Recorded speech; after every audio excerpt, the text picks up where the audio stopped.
and live. All right. Hello, and welcome to Encounter Roleplay. Hello to those watching on Twitch. We appreciate that. And if you're watching on YouTube, be sure to check out the show Saturday at 8 p.m. Eastern Standard Time for the live show. Today we're playing, I believe, episode 6 of the Ghost of Saltmarsh, the Sirens medal. Let's go around to the cast and crew and figure out who we are, who we're playing. So really quickly, Sophie, go ahead, introduce yourself, where people can find you on social media, and really quick, how your day went. Hi, I'm Sophie, and I play a little bird, the Kenku Warlock. Oh, Maya. And I am at Ferlifia on most things, including Twitter. Come say hi. And today, my day was pretty fantastic. I got to hang out with 2 dogs and 2 cats all day, and then I went to help build a set for a musical. So yeah. Nice. Dope. I don't quite see Pepper. She's here now, but They are still having technical difficulties. All right, so I'll pass it over to Vanny. Vanny, if you want to introduce yourself, the character that you're playing. Wow, and where people can find you on social media and how your day has gone. Just really quick. Well, I'm Vanny Stitches. You can find me on Twitter, Twitch, and Instagram at Vanny_Stitches, and I'm playing Patience, the halfling fighter. Lots of spunk, not a lot of talk, and I'm just happy to be alive and breathing. I just got over pneumonia. I went to the hospital. I've been sick for the last 10 days. I can breathe now. I am occasionally still coughing randomly, so I apologize if my mic is not muted when that happens. And at some point, I will have to eat and take my antibiotics, so apologize for that too. But that shouldn't take very long. So it'll be How dare 10. you take care of yourself? I know. I'm just the worst. My players aren't allowed to take care of themselves. You just play. No. That's all you can do. Anyway. I play D&D. That's it. That's all I do. Just D&D. All right. Let's pass it over to Alexei. Tell us who you are, where people can find you on social media, a little bit about your character, and how your day was went. Right. Hi, I'm Alexei. I go by ASG_creations on Twitter and Instagram, but 2 underscores on Twitter and just a dot on Instagram because we can't have uniform handles across platforms. I play Jade, the Shadar-kai barbarian, who's got the emotional range of a teaspoon, but she's learning and trying her best, and that's what counts. I spent my day binge watching all of season 3 of Stranger Things, and I'm very emotional about it, and that's all I will say. It's really good. And that's been my day. I did that yesterday, laying in bed. It was also very good. Yeah. Sweet. Let's pass it over to Lindsay. A little bit about your character, where people can find you on social media, and a little bit about your day. All right. Well, my name is Lindsay Bouchard. You can find me on Twitter at DeBurbles, Bubbles the Mermaid, and on Instagram and Tumblr and in the Twitch chat as something that says Bubbles. I play Zilrora Balin Zeus, the Dwelf fighter with a stereotypical southern accent. It's very bad, and I apologize. And my day's been tough, you could say. I had a very long day at work. Just one of those days where it just doesn't stop. It just keeps going. So I have had so much caffeine that I'm either going to die of a heart attack or experience a cosmic ascension. I'm not sure which will come first. Why not both? Why not both at the same time? All right. Let's pass it over to Alex. A little bit about yourself, a little bit about your character, and a little bit of how your day has gone. Hey, I'm Alex. I'm the resident Canadian. You can find me at Snow Sirius on Instagram or on Twitter. My day has been hectic and busy, and I'm still running around a bit, so if I disappear for a minute or two, I apologize. My character is Pick. He is a good old boy who's low on intelligence, high on wisdom, and ready to stop and smell any flower he happens to come across. Perfect.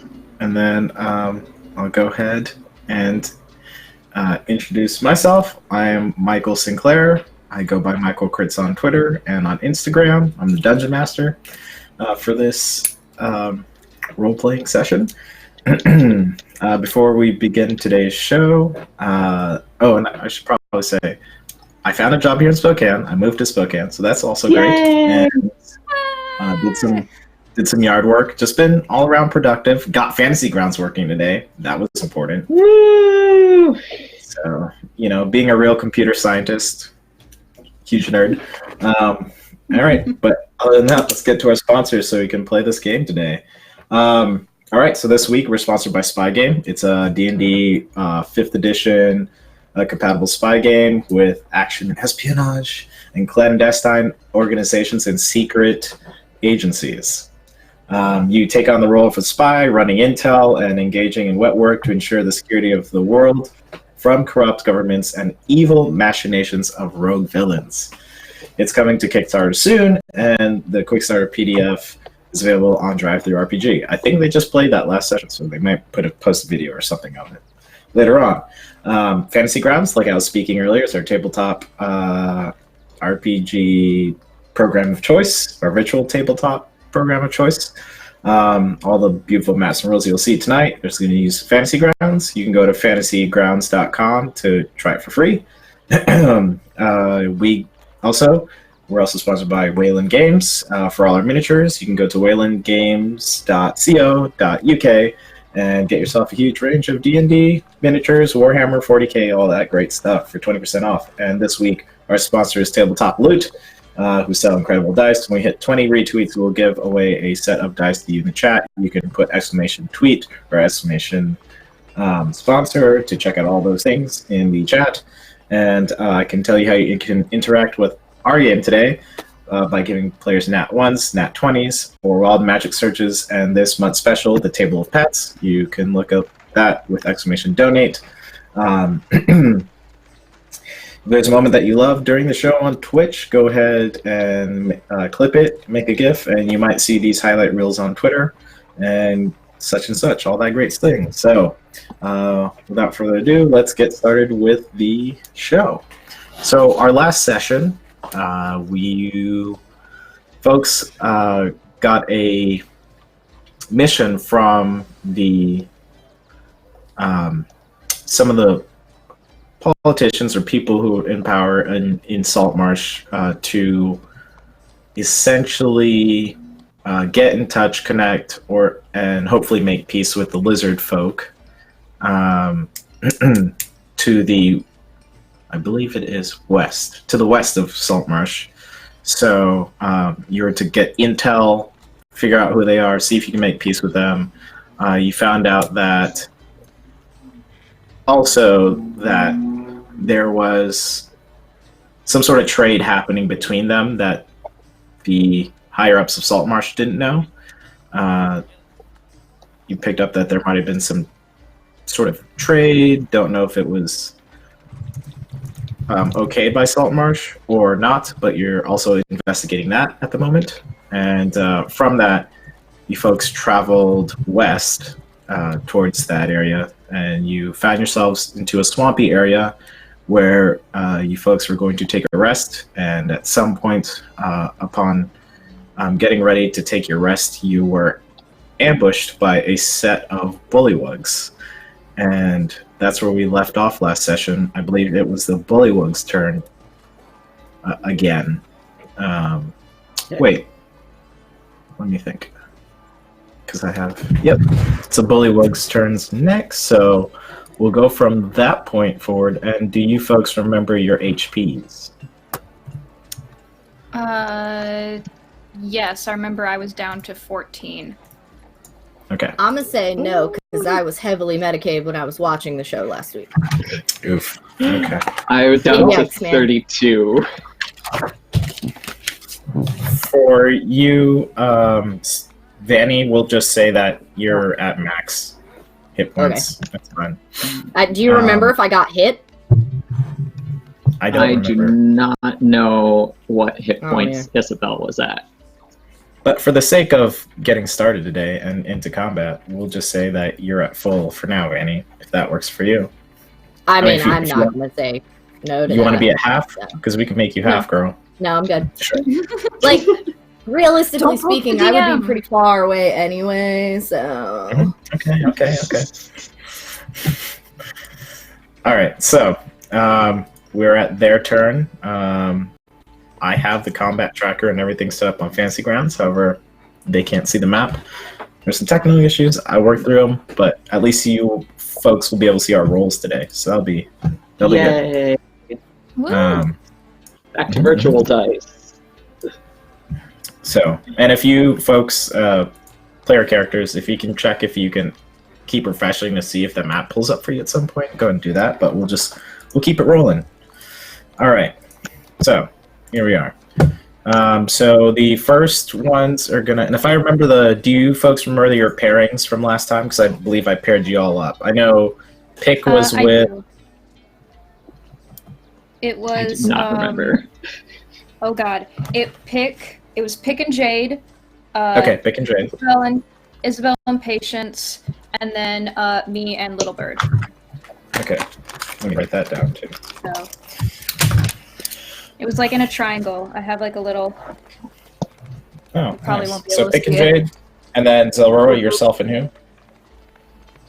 Little Bird. Little Bird's basically standing behind me.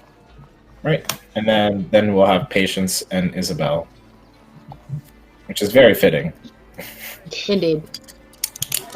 Okay, perfect. So we will start off with these two bullywugs attacking Pick and Jade. So we'll go from there. They'll just Goody. They'll just attack. They'll attack each one of you. So Yay. and they get two ways to attack here. All right, so I think that's 15. Does a 15 hit? Which one of us? 15. Let's say Pick. Yep. All right, so Pick, you will be taking. Pick will be taking. Here we go. 4 points of damage. All right. Man, Fantasy Ground's looking crisp today. And then this one is going to attack you with its spear. Does a 16 hit you? Pick. Me? Me? Yes, anything Okay. above a 10 hits me. Oh, Okay, well then you'll take another 2 druid. points of damage. So this bullywug basically comes with its amphibious squishy lips and bites you, and you don't like that at all. And it Ew. just like makes that ribbity noise and then stabs you with its spear at the same time. Rude. This next one is going to attack you, Jade. Here we go. Alright, come at me. That's a 9 for Miss. the bite, Miss. and then 13 for And the that's spear. a miss. Hey. So you see these ones attacking Pick, like with their tactics of ribbiting and gumming Pick and stabbing him. You see that this bullywug's trying to do the same to you, and so you get your weapons, you kind of bake them back up, And I just you nope. shove them twice. Yeah. Okay, Zelrora, they're going to be attacking you next. So Big we'll do yikes. this. That is 16 to hit. That misses. Okay, so that's a miss. And then this next one's it's a natural 1. Okay, so with its spear, it's going to try and attack you with its spear. It's like, and it tries to attack you with the spear, and you see it coming. And with one of your rapiers, you're basically deflect it and hit it right at its wrist. Go ahead and roll a 1d4 real quick. See if you can do some damage towards this bullywug. 1d4? Yep.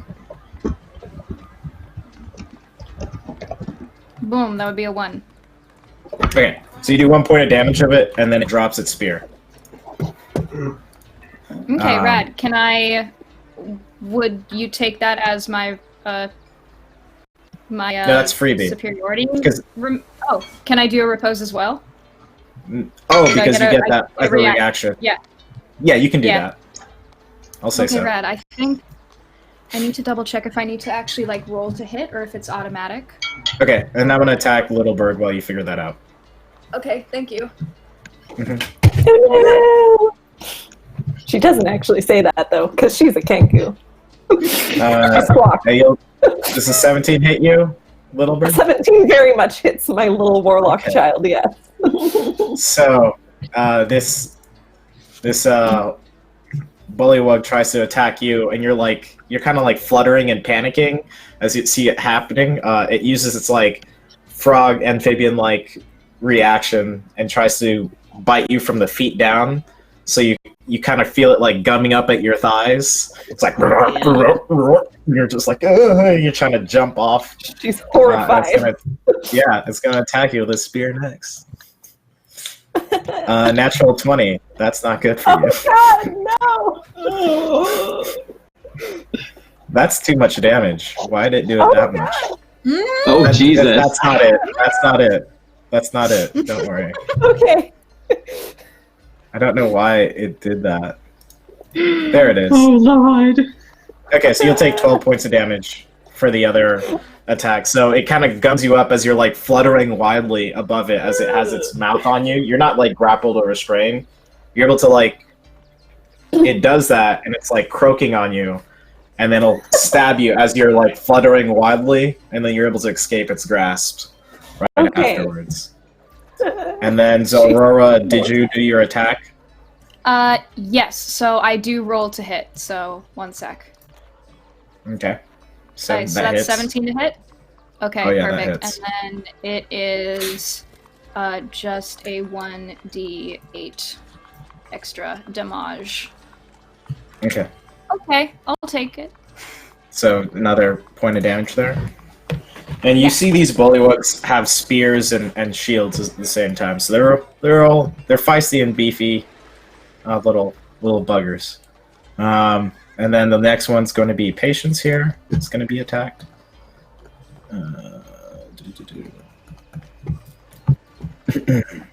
Oh, that's the wrong dice.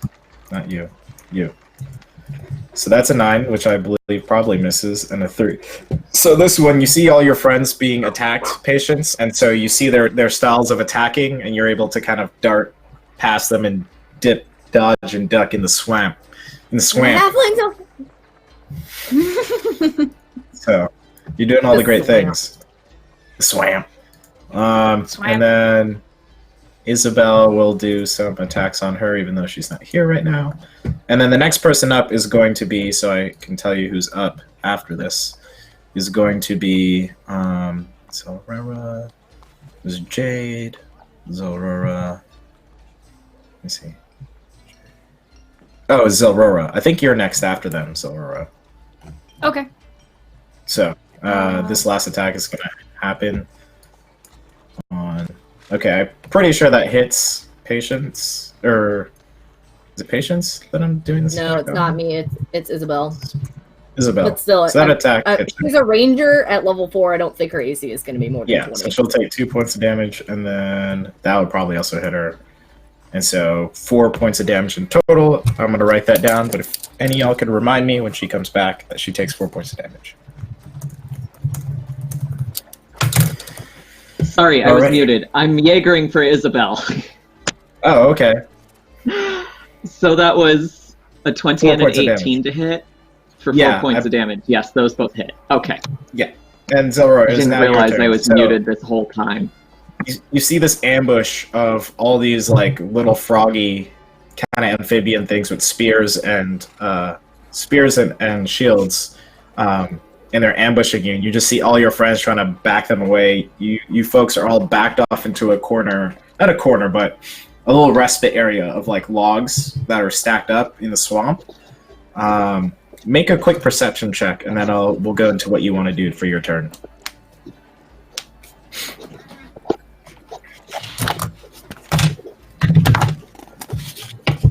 Sorry, who's making the perception check? You are, Zalrora. Oh, I am. Okay. Yes. Because you're next, and I'm trying to have it so that you guys know what's happening. Hopefully, Zalrora's perception is better than mine. No. Oh. That's a 3. Okay, so yeah, there's so much happening in battle. You think you hear extra sounds happening at the moment, but it's kind of hard to figure out if those sounds are your allies, like screaming and freaking out and trying to dodge all these weird amphibians, or if you actually hear something. So you're thinking you're more concentrated on battle. What would you like to do next? Okay, so I would like to. Is the polywog that I got the 2 points of damage on still near me? Yes, it is. Okay. That's the one that you did that too. Okay. Am I in a position to get into a flanking position with any of the bullywogs, with any of my friends? I would say, yeah, like your closest ally is about 10 feet away from you. Okay, cool. If I can get into flanking position with one of the bullywogs, then I would like to do that. Yep, and I'll be right back. 1 sec. Okay.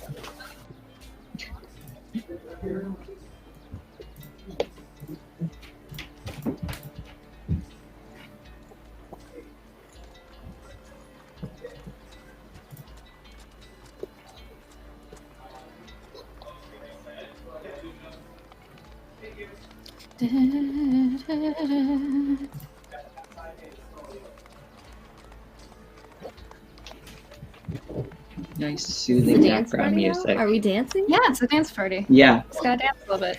It's gotta dance a little bit. Wiggle All it right, out. sorry, gardener. There was a gardener, or our repair guy had to come over real quick, so figured be fast enough to jump out. Anyway, so we're back on you. What are you doing? Okay, so I would like to, I got both of my rapiers out and get into flank position and attack. Do I get advantage on both attacks? Yes, you Because I'm would. dual. Rad. Yes. And which one are you attacking? The one that's next to? Whichever one I can get into flanking position with, so that I have that advantage. I mean, you can get the flanking position A next princess to... behind you. Hi, babe. Yes. Hi, everybody. I'm back after some minor technical difficulties. So the one right next to Little, you can squeeze through both bullywugs, but then they'll have advantage on you come next attack, but you can have advantage on one of them that's blinking Little Bird, if that makes sense. I'll take it. Okay. Okay, perfect. So it's going to be 2 attacks against that guy. So, oop. Hey, that is a natural 20. Noise. Ah, cha cha cha cha. Nice, okay. You want to roll Okay, damage on how that do I- one? Okay, am I just? Okay. You just grab roll. your weapon dice, and you could just hold it with your left hand, and then if you click with your right as you hold it with your left, you should be able to form another dice, and then throw that into Okay. the Gotcha. natural area. Boom. Okay. So that's 20. Okay. So with your first attack, with your rapier, you see this bullywug like croaking loudly on Little Bird as she's escaping of its jaws. As she's flapping up. And you just see it like ravenous in a way, just big old croak, big old like underchin croaking up and looking with these huge gleaming yellow eyes. You see the moment, and then you grab both your rapiers and stick it right into both of its eyeballs, and then pull your rapiers out, and it just falls to the ground dead. So that one is now gone. Nice. So you still have another attack, right? Yes. And I just said Yes. for your natural 20, you're able to use both, even though it's not really your second act. You get what I'm saying. It was just a cool moment. I get what you're saying. I dig it. I like the flavor. Okay. And then, so that one's done, and I'll just turn to the next one and just hiya. Okay, go for it. Oh my god! Jesus. Okay, this app is broken. Fantasy Grounds is broken. Nice. Is Fantasy Grounds paying you? Yes, you wanna know what? I didn't want to have to tell you like this, but Okay. now that you know. Fair.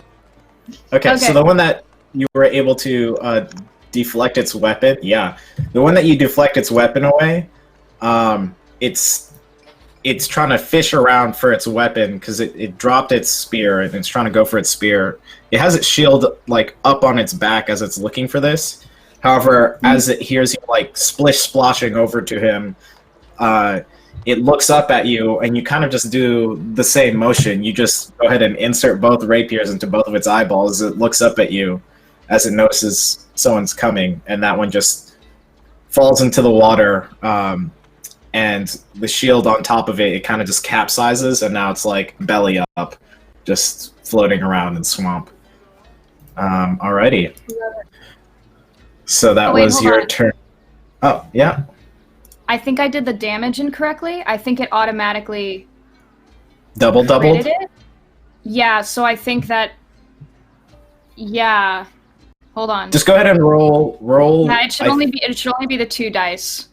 I think you would kill the one that wasn't flanking Little Bird. You would have killed that one automatically with your crit, but the one with Little go and re-roll that one. So just roll one of them. Okay. Boom. And that's still good enough to kill. So one of them is 10. Okay, cool. Both dead. Okay, rad. Yay! So, awesome. Cool. Did everyone so see that? Because I will not be doing it again. The next person is now Patience. So Patience, if you're ready, what you see is you're right next to Isabel, who just got attacked, and you see that Zelrora has taken care of 2 of the bullywugs. I want you to also make a perception check really quickly before we go into your turn.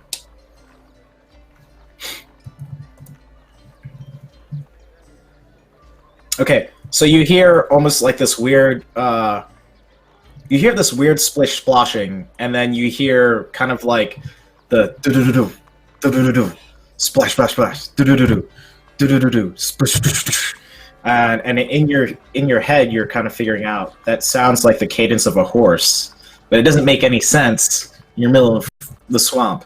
Anyway, you can hear this kind of cadence get closer. You think they're probably around 80 feet away, but you can hear it coming towards your direction. Anyway, you have 2 of these bullywugs right in front of you, and then 2 kind of behind you where Pick and Jade are. So... The ones that are right in front of me, are they in melee range? Yes, they're both in melee range Okay. with you folks. Okay. I'm gonna, what am I gonna do? I'm gonna get out, my whip and my hand crossbow. Okay. And I will use my whip on the closest one, I suppose. That's a 15. Perfect. Go and roll. Okay. That just hits. And then just to let everyone know the order of initiative here, it's going to be Isabel next, followed by Pick, followed by... Wait, where's Little Bird here? Little Bird is fine. Okay, then followed by Little Bird last, and then we'll go back up to the top to Jade, and then back to the bullywugs again, just so everyone knows where initiative is and where they fall. It didn't add the +3, so it's 6 total damage with the whip, and then I want to use because I have crossbow expert now. I'm going to use my hand crossbow and shoot it in the face too. Nope, I'm not. It's an 11. I'm probably not. It's an 11. No, so you try. You're able to get your whip, and it has its shield up and its spear. You're able to throw your whip at it. Not throw, but like go and do a whip at it, and you see your whip kind of go around its spear for a quick second and smack it in the face, doing some damage, leaving a scar like it's oozing out like this bluish green blood from its face and croaking wildly like. And it sees your next attack happening with kind of like holding your whip there. Sees your next attack happening with your crossbow. You shoot it and it deflects with your shield, and you're able to get your whip back at that moment. Is it looking at me? Oh, after I made it like cut itself with its spear? It's like blinking with one eye and opening the other as you did that. I'm gonna square all 2 foot 8 inches of me is gonna square the fuck up with it and be like, quit hitting yourself. All right. Is that your turn? Ready to whip for another one. Yeah. All right, Isabel, it's your turn next. What would you like to do? Okay. So, how many of these creatures do I have directly in front of me facing me? 2. Okay, is one of them facing patients, from what I understand? Yes. Okay, on the one not facing patients, I'm going to cast Hunter's Mark. Okay.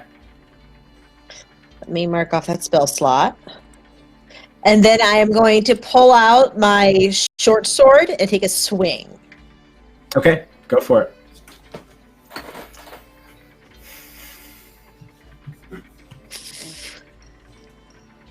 So 12. it sees you kind of cast this spell on him, and he sees that spell being past like the semantic elements of it, and so he steadies himself, and you try and swing out with your short sword, and it basically is able to kind of bash and block the sword swing away. And I'm going to use my movement to back up so I'm closer to patients. And then Okay. and I'm just gonna stand there and hide behind patients. Perfect. All right. Habitat on a 2 foot 8 inch halfling. It's instinct. Moose Druid Pick, it is your turn.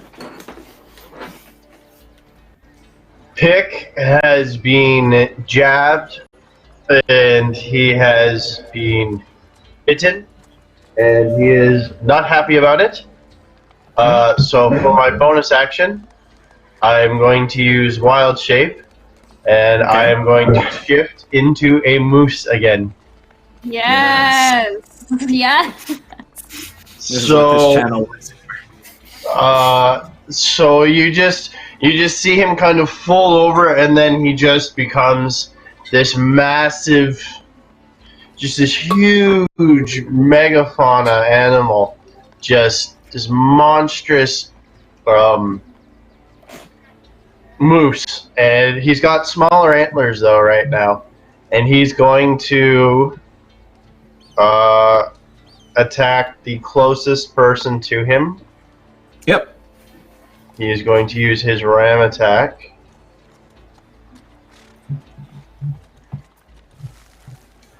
So 7 plus... Unless it's plus 8, it probably misses. Plus 5. Okay, so it sees you transform into this moose. Like, taken aback, it sees you, like, get down on all fours and, like, scoop your head into the water, and, like, some algae comes out of it. It looks spooked, but spooked and ready. You try and run into it, and it kind of grabs the shield with both hands, even though it has one on the spear, and it just uses both hands to kind of shove and block you back and hold its ground as it buries itself a little bit into the mud as you ram into it. Is there anything else you'd like to do during your turn? I am going to give a cry, just and I am going to trot off about 30 feet away. Okay, it's gonna. There's two things gonna take an attack of opportunity at you if you want to do that. Just so you know. That's fine. Let's do Okay, this. so they're gonna do opportunity attacks. So as you go ahead and grunt your moose grunt, they both go and they're just trying to like also buff up what you're doing. Does a 15 hit? Yes. Okay.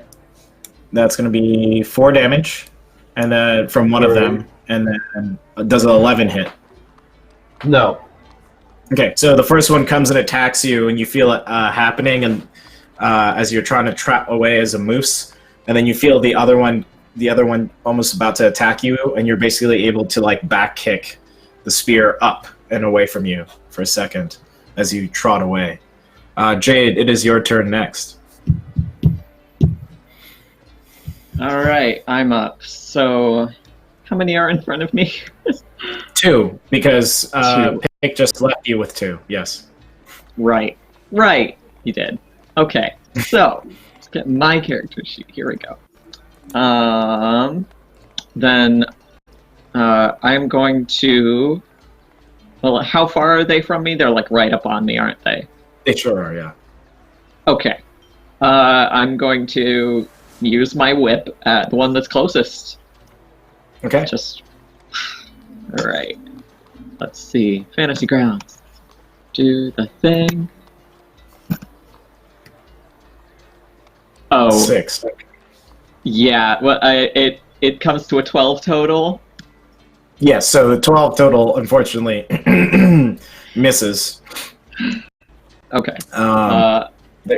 Then I think I'm raging too. Aren't I? I cannot I would say you remember if are. I start. It's I'm fine. raging. We'll say that, Okay. say that you're raging. Yes. Okay. So I'm just going to use the whip again. That's what I'm going to do. On the same guy, because now I'm mad at him specifically. Okay, that comes to a 14.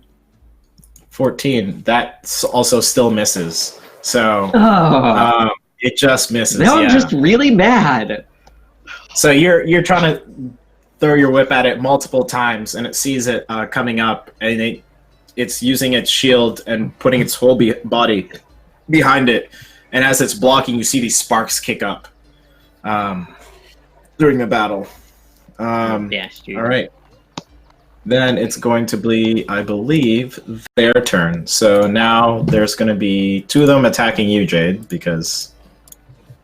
Of course. You know.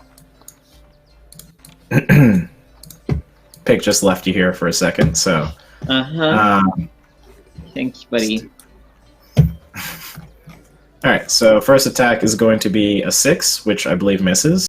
Misses. And the next attack is an 11. Does that hit? Misses. Okay, so both of you are trading. You throw your spear at it, and it's just coming off of its shield, and your whip at it, and it's coming off its shield, all these sparks happening, and it's trying to whip you. You're basically ducking really quick, moving out of the way, and then like going under it as it's trying to spear you. This other one's gonna try and attack you, though, as its friend is attacking you. So I can't hit you, you can't hit me.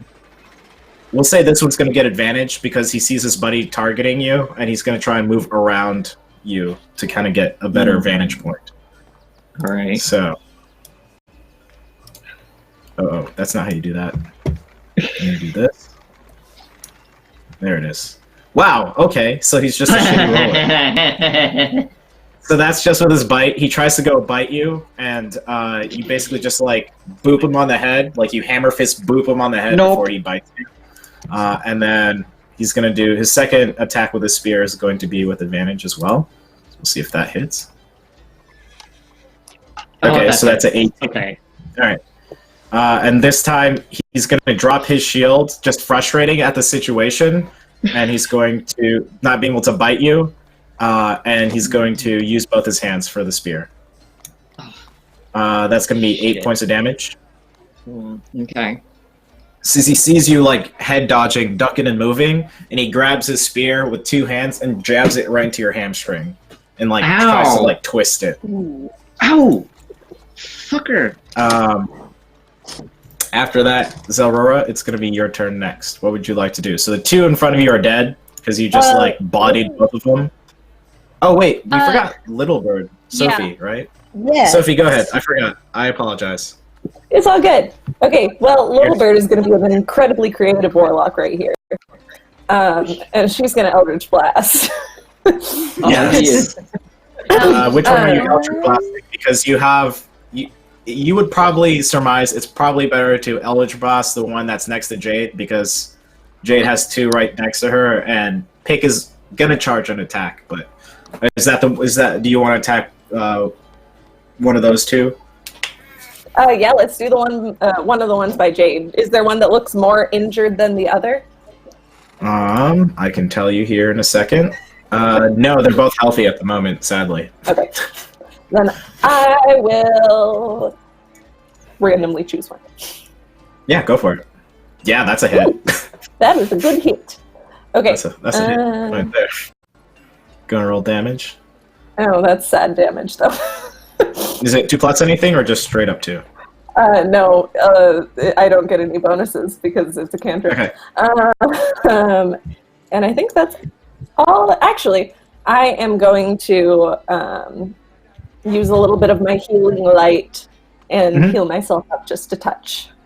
All right, go for it. So you were able to do 2 points of damage. That's still good to help Jade out. So you go ahead and shoot your Eldritch Blast energy towards it, and you see this kind of golden energy, golden yellow energy shoot out. It's like golden, yellow, and purple kind of mix in between, kind of like Zen, whatever that Overwatch character is. You all know who that is. Yeah. No, The little bastard. Thank you. Moira. It's Moira. Anyway, Oh, so yes. Moira. to one of the Jade's bullywugs that are attacking her, and it just basically just gets blasted in the back and arches its back. All right, and so that was Jade. Then we're going back to Zelrora. Zelrora, it's your turn. The two have felled in front of you, so now you see there's two assailing Jade to the right. Let's just say to the right of you, and then to the left of you is the one that Patience and Isabel are tackling on. Okay, can I get into flanking with one of the ones attacking Jade?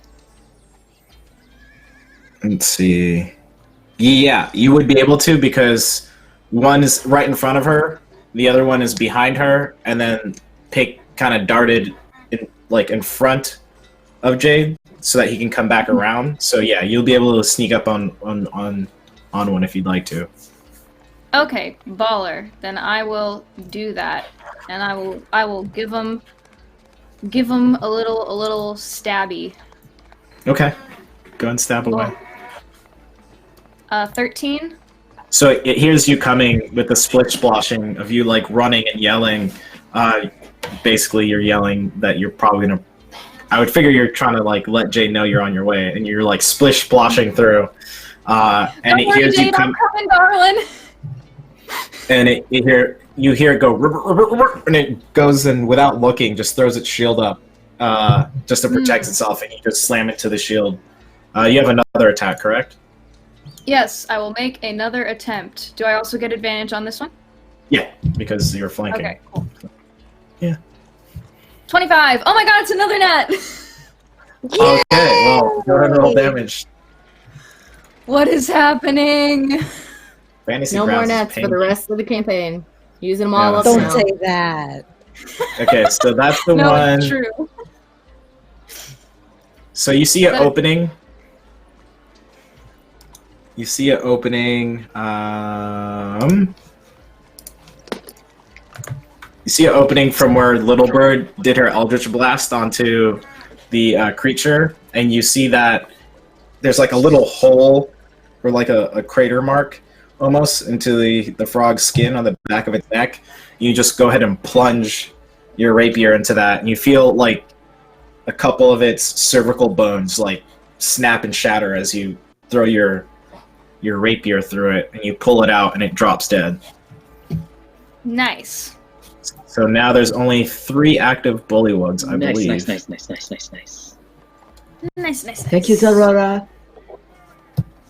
So it was Jeez, just like as close to a rage as like a fighter can get. Okay. So Patience, it's your turn next, followed by Isabel. Do I have eyes on this horse? On this horse-like thing that I'm hearing? I'll let you take a freebie perception check really quickly. Ooh.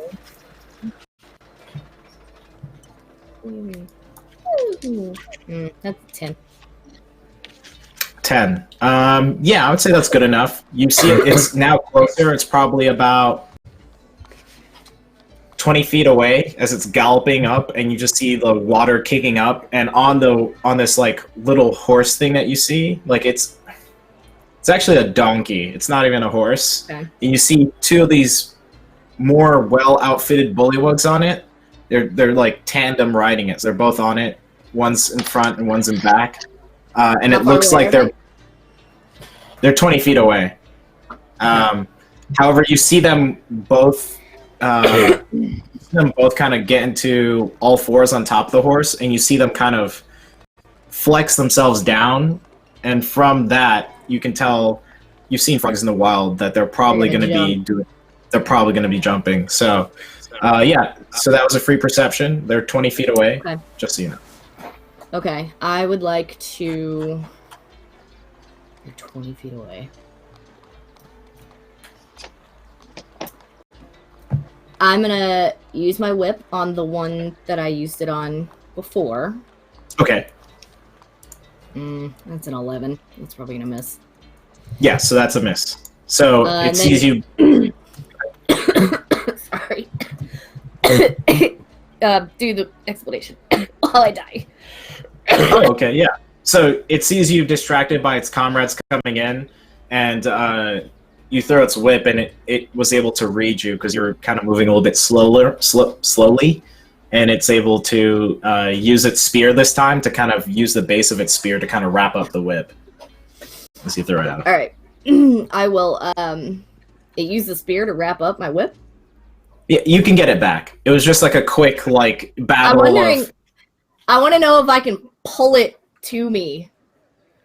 Yeah, let's just say they're not that wise, and that's what they have been doing. If you make make a athletics, you can pull. You can see if you can just pull the spear away from them. Is that going to be my bonus attack? Mm-hmm. Nope, I don't want to do that. I'm going to use my hand crossbow instead. Okay. I'm smart and I know my strengths, and it is definitely not pulling a spear away from a frog. It's going to be shooting it in the face with a hand crossbow. That's a 16. Yeah. So as it as you hear it gloat and laugh with your whip around its spear and it's pulling it, it's laughing at you, and you take that moment to shoot it really quickly, and it pierces through its cheek and out and through. And that was 7 points of damage because it's plus 3. It's not adding the plus 3 for some reason. It's not adding the X mod. So it's actually 7. I'm like, I'm sorry, what were you saying? Yeah. So you're actually, instead of it just hitting its cheek, you're able to see it pierce through most of its tongue and carry some tongue out of the cheek. Speak up, dear. I can't hear you. And it's basically, you hear it ribbiting blood out at this point. Now it's not it's coughing. You got nothing. I can't. All right. Anything else you'd like to do at your turn, Patience? Okay, Isabel, it's your turn.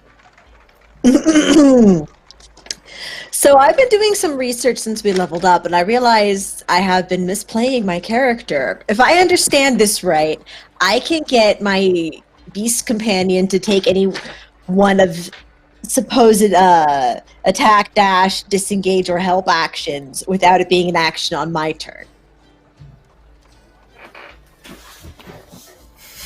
Let me check that real quick. And that's if I'm understanding this properly. Yeah, Player's Handbook, page 93. All right. Oh man, my DM skills! I just flipped there.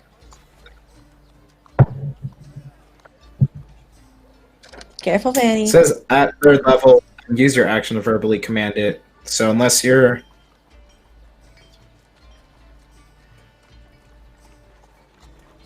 No, because then exceptional training is that bonus 7th level.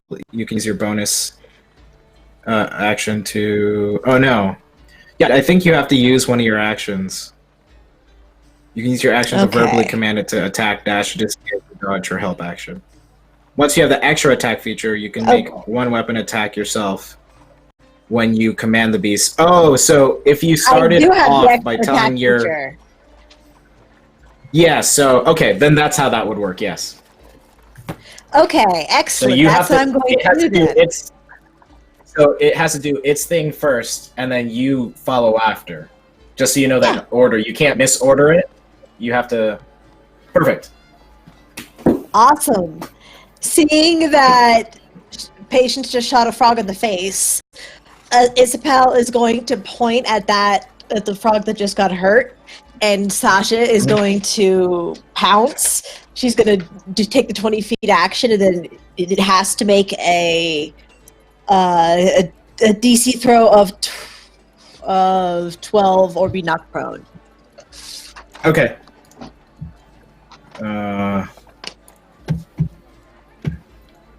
And this is athletics, or what was it again? I think it's Dex. Strength. Strength. Oh, it is? Never mind. Well, I'm just gonna roll a natural, a 20 and add. Okay, so roll the 4 essentially, or 3. So you go ahead and you point at this bullywug, and as you point towards it, you like get a nod from Sasha, and you drop to a knee. And as you drop to a knee, Sasha is running through the water, and to get a better pounce, she ends up pouncing off of you, and you lift up on your legs, and she jumps and basically just like tackles this bullywug. You just see her go and just like slam down on this bullywug. Water kicks up, and the bullywug, you can only see its face like above this like shallow water as Sasha's like right on top of it. What would you like to do for your extra attack? For my extra attack, I would like to run the 20 feet forward, and I would like to take a swing at the thing with my short sword. Go for it. And it's prone, so I think you get advantage. Yeah, so. Yes, I do. Nice. Good setup. Thank you. Oof. No, Oh, that's your first no, I did. No, yeah, I did it wrong. Hold on. There we go. Okay. Oh, for Okay. Pete's sake! So excited seeing Sasha on. like go and jump on him like your first. Go ahead. What were you saying, Isabel? Yeah, it's a 14 in total. Sorry, I forgot to add. You know what? Just for flavor, since this is your first time, I will say that once Sasha jumped in the air and it was surprised, it like threw its shield with reckless abandon. And so when Sasha slammed on it, its shield just went flying across the water and just splooshed down like 10 feet away from it. And so you're that's a hit. Like, so 14 will hit this creature.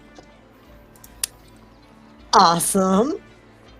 And because I have Hunter's Mark, it's a D8 and a D6. Yep, go for it. 8 points of damage in total. Okay, so you see a part where it's exposed because Sasha's like right on top of it. You see a part where you can kind of like stab without hurting Sasha. So you get your short sword and stab it right into its like I want to say thorax, but that's not right.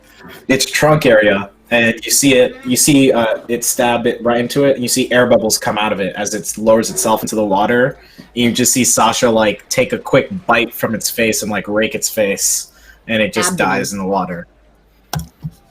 I used to be a medic. I don't know how to say I think it's the abdomen word you're anymore. looking for. Abdomen. Torso was the word. But anyway, that's neither here or there. It's a dead. We got there. We got there. Crew member. You know, it's a dead amphibian. We're there. So Not that dead. was your turn. Yes.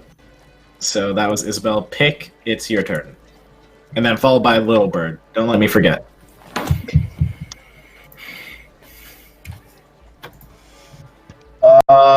Pick is going to turn around, and he is going to look at everything that is going on with his four moose eyes, and he is going to point his 1-point buck antlers down, and he is going to charge into a ram attack at the donkey.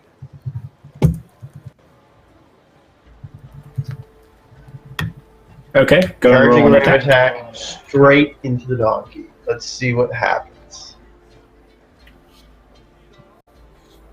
That is 12 plus 5. That is 17. Okay, that totally hits the donkey. So it's kind of like now the donkey is basically knocked off balance, and you see these two frogs that are still like in this mid pounce about to jump off, and it looks like they're slightly misbalanced, so they're probably gonna have to. We'll see what happens when we get to their turn when they jump into the fray. It takes 7 damage, Okay, still up. and it must make a strength check with a DC of 13.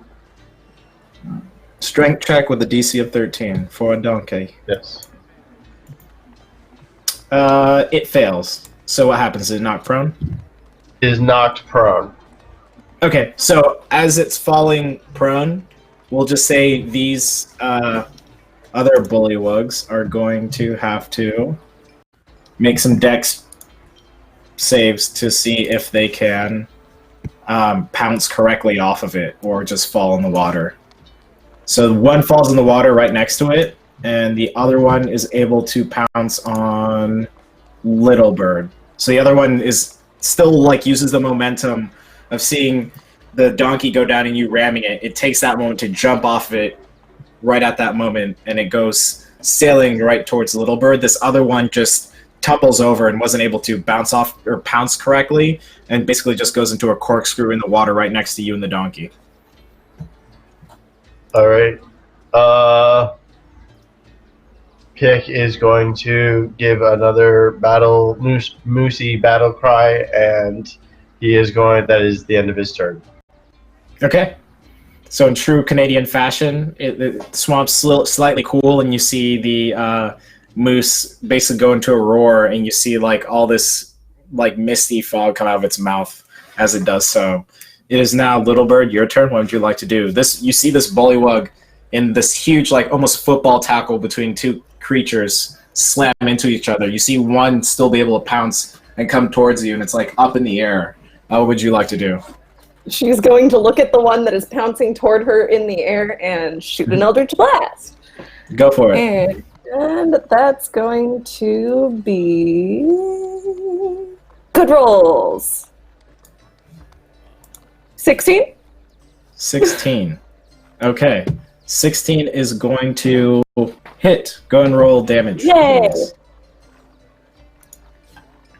And that's 7 damage. 7 damage. Good to know. Okay. Fantastic. Okay. And then as she shoots that off with one hand, she's going to take her other hand. And is Zelrora within 60 feet? I don't know how yes, big the she's still 60 feet from you. She's about 15 feet away. Oh, great. So then I am going to use my healing light on Zelrora to heal for 2d6. So that's fine. It's 5 points. There you go. Yay! Okay. Thank you. So we'll say as you shoot this bullywug in the air with this Moira-type blast, it slams into the creature and it basically knocks it off balance as it was going to land. And you just see it topple end over end right next to you, going sploosh, sploosh, boom, boom, boom. And you see all this water just kick up right next to you. It kind of looks cool, like you just midair sniped it out and it just rolls right in front of you. It's still like 5 feet away. Well, let's say it's 10 feet away. So it's 10 feet away, right next to you. Now it's going to be Jade's turn. So Jade, it's currently your turn. You still have, I believe, one bullywug right in front of you. Zelrora took out the other one. Yep. You know what? Raging. I'm just gonna punch him in the face. Punch him in the face. I'm gonna punch him in the face. Come on, dice. That's 20 total. Okay. Ooh. 20 hits, for sure. Go and roll damage. Hell yeah. It's just a 5. It's just a straight 5. 5 is good. 5 is damage. Hell yeah. I am So you see so sick of these little frog bastards. You see its like throat kind of under chin croak for a second, and you see it filled up with air, and you just go and uppercut and slam into it, and you see it kind of like just how if someone was to hit you in the stomach, you lose all your air and start coughing. It just starts coughing and ribbiting at the same time. Is there anything else you'd like to do during your turn? Actually, yeah, because I can attack twice, so I'm gonna punch him again. Okay, go ahead. Now that I'm actually hitting him, 16 total. 16 total. So that hits. So another 5 points of damage. Okay. So its thing's looking rough. You punch it again as it's like holding its chin and stomach, and you see it, and you basically just come and swing at its temple and give it a good haymaker. And it just like gets knocked down, drops to a knee, still alive though. It's now their turns. So you see this one bullywug. What is he going to do? Okay, so one of the ones that was knocked down from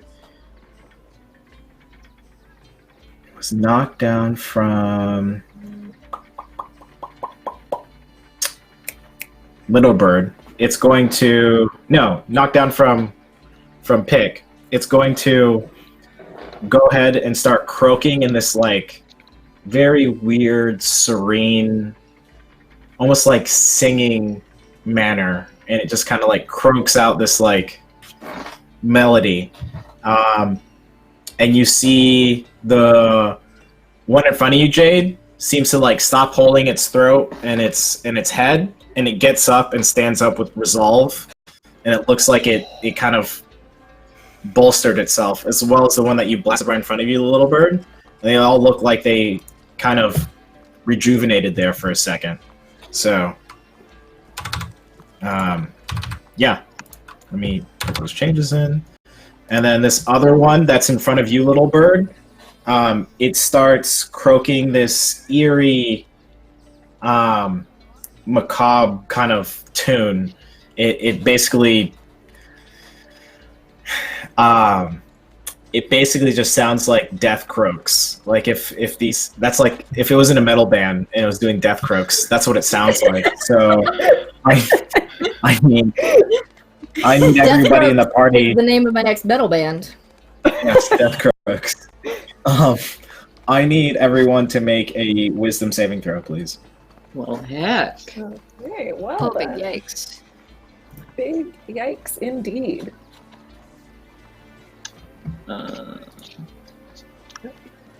Wisdom save, you said? Okay. Ew. Oh. Oh no. Ow. Oh no. Okay, so everyone on for your own notes at the moment, go ahead and annotate that you're going to. Well, first of all, you have disadvantage at Constitution saving throws until the end of next turn. So go ahead and annotate that for people who didn't make it at least a 12. So if you made 11 and below, yeah, DC is 12. And then you will also take damage here in a second. So let me do this. So it's Oh, a big yikes. disadvantage. Oh, that's the wrong damage. That's the wrong damage. The right damage is this one. There it is. Okay. So, and then you take 8 points of damage also if you didn't make the DC of 12. And you just hear these melodies of croaking happening to your ears, and it makes you want to like lose your mind. Just this kind of weird, melancholic death croaks. Don't like that. Don't like that at all. Is that all they can do? Feels good. That's all they can do. And then the two normal-looking bullywugs are going to... One's going to make an attack towards you, Jade. These guys aren't letting up. These assholes. Yeah, they really are. That's a natural 1, so... He tries to bite you, and you see a moment to kind of raise your... Let's see, you have... What weapons do you have? You have a whip I have and a whip, I have a javelin, and I have a light crossbow. So, as it's trying to bite you, you basically go and uppercut right into the roof of its mouth. Go ahead and just roll a 1d4, because it just automatically missed terribly. Nice. So 4. Good, nice. Heck You're just wailing away at this bullywug in front of you. you then- think you're cute, do you? And it's going to try and make a spear attack in retaliation towards you. Of course it is. That's a 19. Or 22, rather. Yeah, that hits. And it's going to try and keep its shield up still, so it's only going to do 4 points of damage towards you. Okay.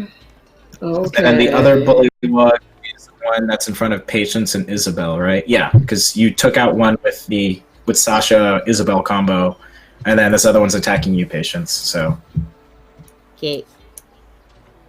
Does a 13 hit? 13 hits exactly. Okay. So the other one misses, but this one hits, which is its bite attack, and it's going to do 3 points of damage towards you. As you gasp and see Sasha jump and leap on this bullywug and Isabel take it out, it takes this moment to basically just nibble on your elbow. That's all their turns, and it's going to be back to Zelrora. Zelrora, it is your turn. What would you like to do? Okay, I would like to get into flanking with the one that's still on Jade, yeah? Yeah, so you're going to have to circle around Jade to flank that one, which you can do. You have enough movement. I will do it. And then Zora is just really feeling the pain right now, so she's gonna grit her teeth and then go in for another attack. Okay. Boom. That's an 11 for the first one. Okay. That is a miss. Okay, let's try the second. Okay, that's a 24 for the second one. Yeah, that hits. Okay. And then damage is 7. 7 hits, and okay, so yeah, so at that moment, as it's nibbling on Jade's elbow, you take this moment to go ahead and just stab it right in its like femoral artery, and you just see all this blood like goop out of its leg and just drip into the swamp, and it's trying to hold its stance and bite onto Jade. As it slowly starts losing its grip and starts losing its stance, it just slumps into the water slowly. That one is dead. Make a perception check as well. Thank you, Zelrora. I appreciate it. Nothing to thank, darling. Perception check? Mhm. Okay, that is an 18.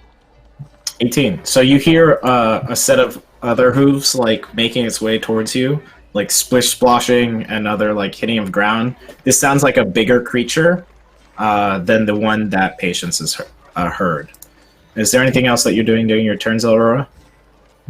Okay, well, when I hear that, I'm gonna just sort of call out to the group. Get ready. This ain't the end of it. And then I'll just get ready stance. All right, Patience, it is your turn. What would you like to do? So I have this one that attacked me, right? It's not like grappling me or anything. I can get away from it, right? Yeah. Can I climb up onto the tree trunks? Like you said, there's like a pile of tree trunks. There is. You are fighting on the outskirts of it, and to get up there isn't like difficult. Well, it would be difficult terrain to kind of just like scramble up it. But yeah, you can get up on there. Parkour up there.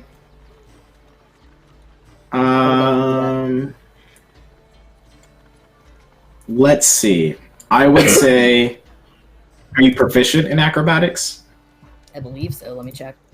No, I'm not. I lied. I just am very Are you dexterous. proficient in athletics? No. I'm definitely not No? proficient in that. Okay, so yeah, you just have to kind of get up there. Okay. I would allow you to do I'll a strength just get up check. there. Okay. So if you're moving away from this bullywug, you're going to get a That's fine. attack of opportunity. Yeah, I'll take it's gonna the do attack. that. All right.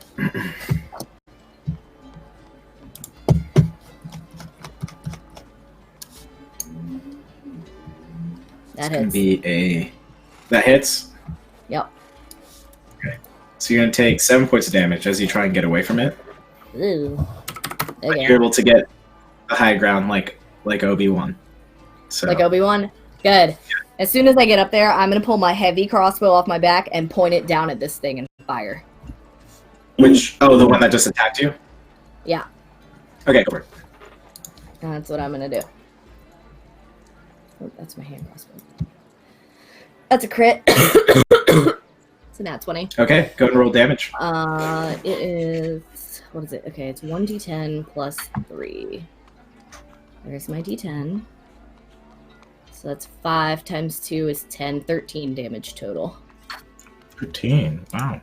So as it attacked you and it's, as you get away from it, you'll find ground and like make peace with yourself and line up your shot really nicely. You go ahead, shoot your heavy crossbow, and it hits it right in the neck, and you just see this goop of blood shoot out, and like you see this blue greenish blood go over its like lightly colored belly. Just keeps running down, and it holds at this arrow trying to pull it out and croak at the same time, but the croaking shoving the arrow into it, and it just falls into the water dead. Sweet. Cool. That is Patient. And then that's Patience. Isabel, it's your turn next. Okay, seeing that Patience just took care of the bullywug by herself, she's about to look around and see what Zelrora is talking about. See if she can see what Zelrora means. Yeah. So go ahead and make a perception check. Freebie perception. Oh, 16. 16. So you see, oddly, what looks like a big frog. It looks like a huge frog, and on top of it is a slightly a humanoid-looking frog. So this frog looks like a normal, like frog, but giant. And on top of it, something's riding it. That's bigger, a little bit bigger than Jade, as far as like humanoid size. And to the sides of that guy, there's 2 smaller ones that you started the fight with, not the same as the second wave that came in. So you see 3 more bullywugs and this huge giant one, and this one's like pouncing as it's coming towards you. It's probably about 40 feet away at the moment. So I suggest we run now. Just throw that out there. And I'm going to prep and I'm going to knock an arrow and be ready to transfer my hunter's mark for when it gets closer. Okay.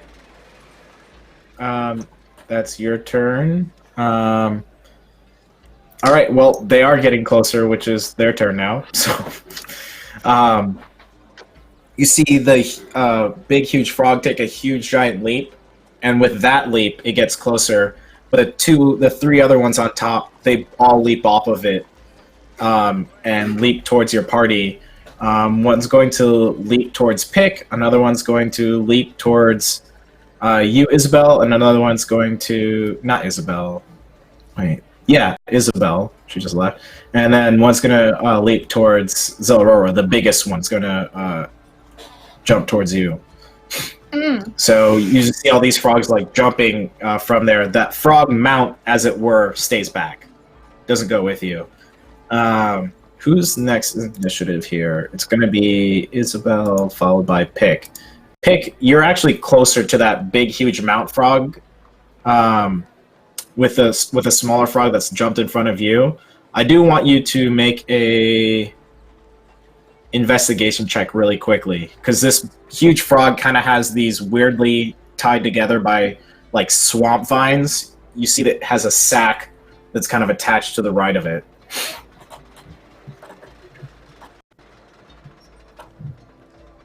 Do I use my stats for investigation or the moose's? Oh, that's correct. I believe it's the... How's that work? Because polymorph, you take on the traits of... No, you use yours, because you use your intelligence and your charisma and your wisdom, I think, with beast shape. I think you get to keep your mental stats, but your physical stats change. Well, it would have been better if we'd done the other way here. 13. That's good enough. So inside of the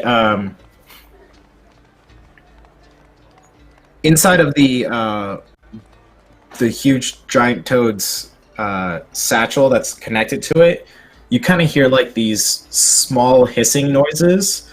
Like it sounds like you hear small hisses and soft whimpers coming from this bag, essentially, like this satchel bag that's attached with vines around the frog. And you being a druid, actually make a quick nature check with advantage, since you did okay doing your investigation check.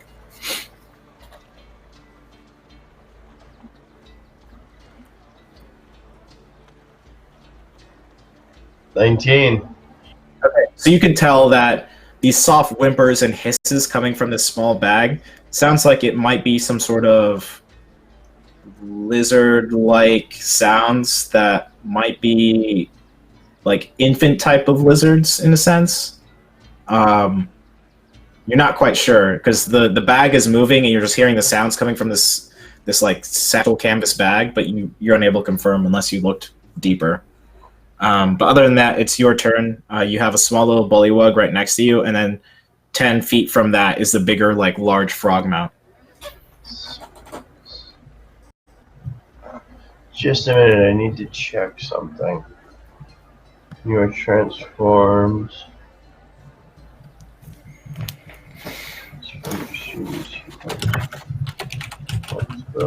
Same benefit. No. Alright, so I think I can use my bonus action to switch back into a druid person again. Okay. From what I can tell. Oh, yes, it is a bonus action. Okay. Okay. So he's going to use so I'm going to pick is going to use bonus action to turn back into himself. Okay. And then he is going to cast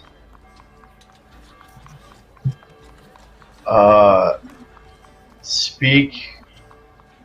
He's going to give this a shot. He's going to cast Speak with Animals on himself. Okay. And he is going to take.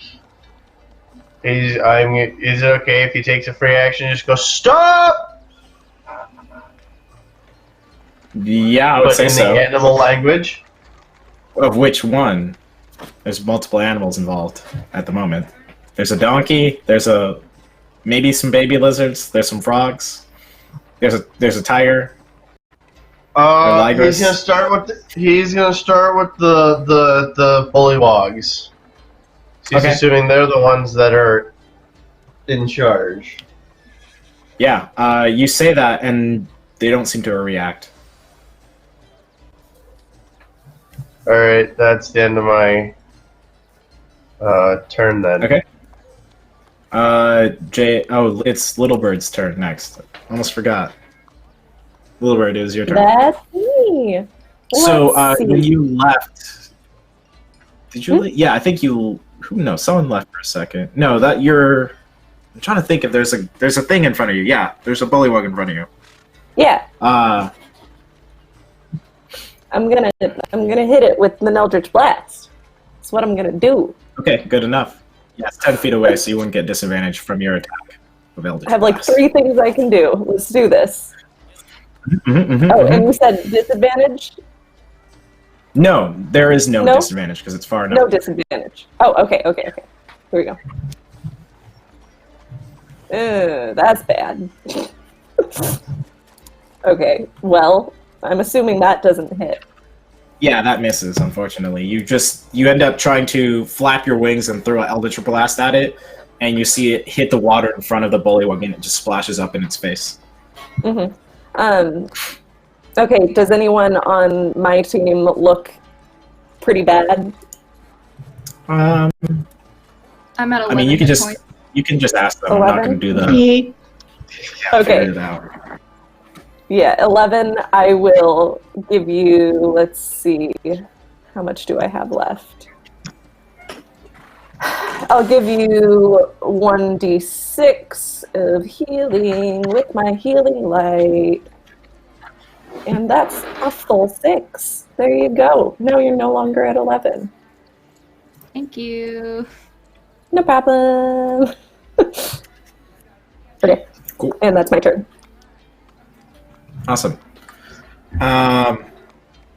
That's your turn. We're gonna go. Let's see, back up to. Oh, give me 1 sec here. I know I how to think it's DM. me. It is you. I was just trying to make sure I'm tracking things correctly on Fantasy Grounds. So I'm still doing Fair. that. But yes, Jade, it is you. What would you like to do? Okay, so the ones immediately in front of me are dead. Yeah, everything around you should be dead. I don't think there's any bullywugs like on you at the moment. Okay, but the other guys came in right quick. Actually, there is And- one in front of a bigger one in front of Zelrora. So In front actually, of there is Zora, one right. next to you. How far away is that guy from me? 10 feet away, because Zelrora's 5 feet away. That creature's 10 feet away. Okay. Well, I am gonna hit him with my whip because he's too close for me to use my javelin. Wait. Alrighty. That is a 14 total. 14. Big dude. That's On the unfortunately big. just missing. Okay, then I'm gonna try it again. All right, do it one more time. Another 14. Are you kidding me? Yeah. So you're kind of intimidated by how big this bullywug looks in front of you because it's slightly bigger than you and humanoid. You're trying to whip at it and Ms. Aurora at the same time, and it's just gloating. It's like, and it's just like basically taunting you and not caring. Alrighty, that's your turn, I believe. Yeah. Okay, now it's their turn.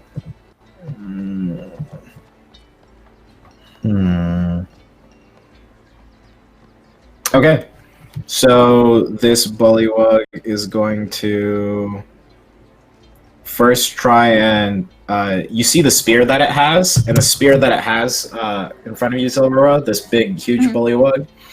You see that it has some gold accents to the spear, and it's not much though. It's kind of like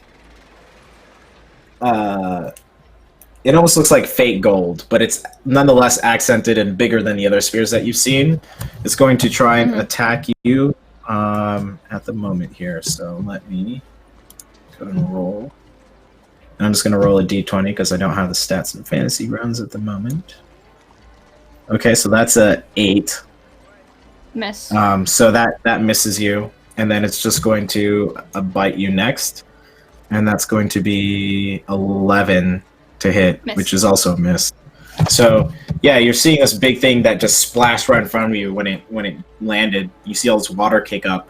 It tries to use that direct distraction, but since you fought off so many and felled some, you're able to get the battle rhythm of that. You're able to duck and dodge and use your rapiers to kind of parry some of its attacks.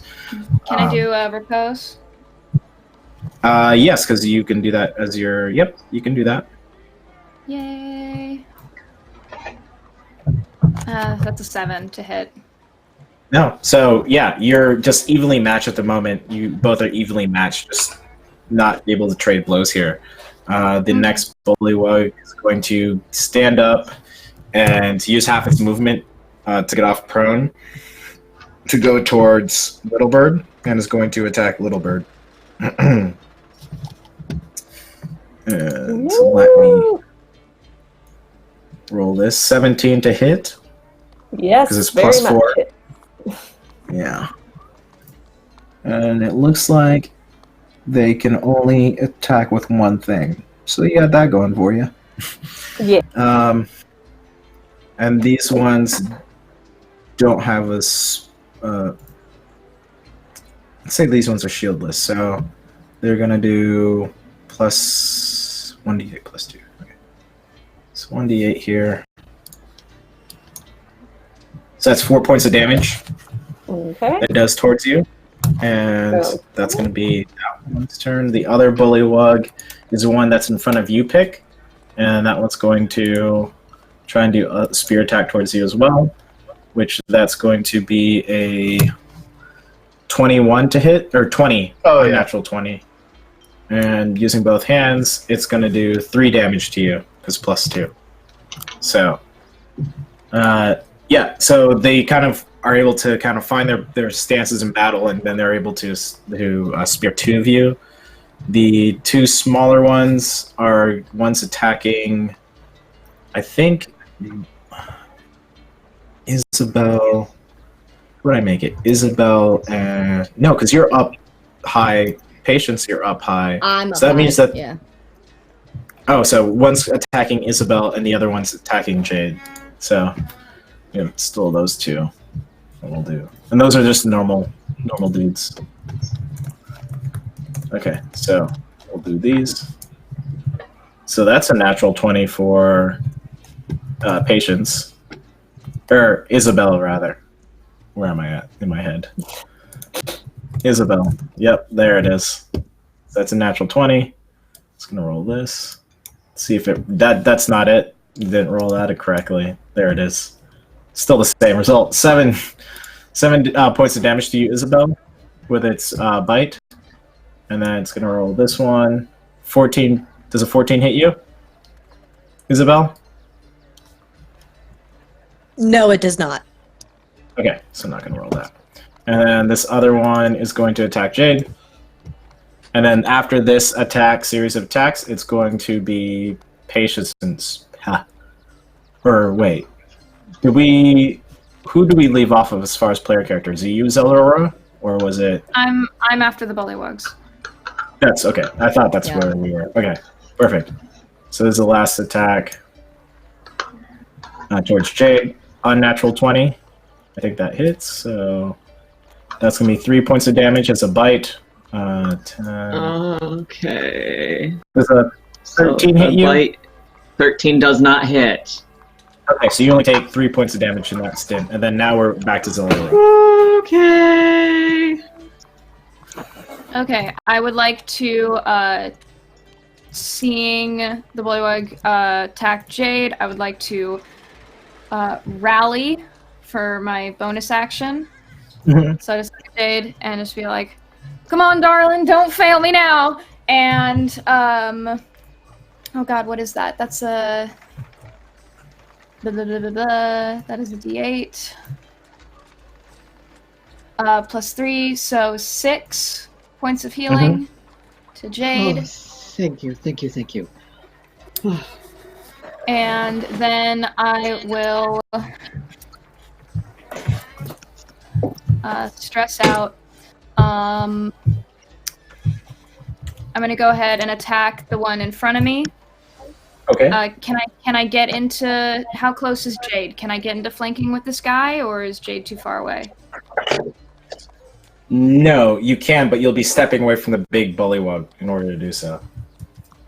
I meant the big bullywug, so I can't get into flanking with anyone for the big one? No one's flanking him at the time because Jade's behind you, and you're like basically back to back. So Jade's facing a smaller bullywug, you're facing a bigger one.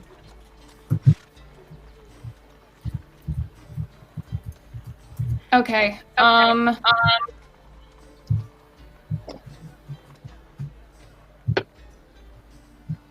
I'm gonna go ahead and move away, or move around to flank with the small one. Okay. Or, well, no, I'm gonna stay where I'm at. I'm gonna attack the big guy. Okay, go for it. I want to put myself directly between him and Jade. That you're definitely there. Good. Okay, please. Big yikesin. Okay, I'm gonna action surge. Okay. Action So I think you surge. get Try 2 more it. attacks, right? In total. I think action surge is only 1 more. Oh well, 2 Action surge total. Well, means you normally to get- take an additional action, so if you get an extra attack on your action, then I would think so, right? Yeah. You I have think 2 I more. only have- So just no, you I have did your 2 more? normal attack, and then you action surged. So then because you used. Yeah, so you'll action surge, and so you'll have that attack and then another bonus attack. So it'll be 3 in total. So you have 2 more Normally, you attack twice.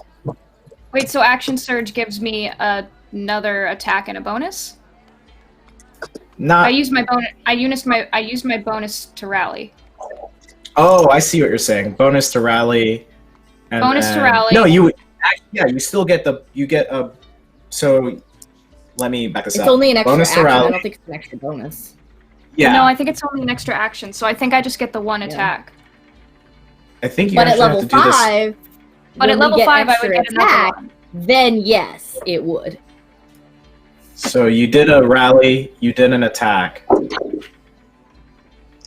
and then you action surged. So you would get another attack. Yeah. So yeah, you're so correct. It's just the one extra attack. Okay. Yep. Please. No. God, no. So you action surge, and you're just basically going toe to toe and keeping this thing at bay, and you're unable to kind of pierce through its defenses. However, you are being a solid wall between, putting a solid wall between it and Jade. So I'm gonna act as a human shield. Let's go. yeah, you're doing it. You're really doing it. Okay, so Shield. Patience, it's your turn next, followed by Isabel, then Pick, then Lilibird, just so people remember where they are. I would like to hit the big one with my heavy crossbow, please. Oh yeah, you can do that. It's a 23 total, and if that Yeah. hits, I'm gonna ult enfeebling arrow. So I'm gonna line up my sight, and right before I shoot, my eyes widen, and they turn black, and it moves down my skin into my crossbow, and then fires out with like a streak of black into the thing. Oh yeah. So what does that all do? So that's, let's see. My normal crossbow damage is a d10 plus 3, so that's 7. It also takes an additional 2d6 necrotic damage. That's an additional 8 damage. So 15 total? 15 total, I don't yes. think it has. Let me check. Yeah, that all goes through. So you go ahead and you see Zelrora basically being this like human shield between Jade and the huge creature, and she's distracting it with all her fast blade strikes and rallying Jade.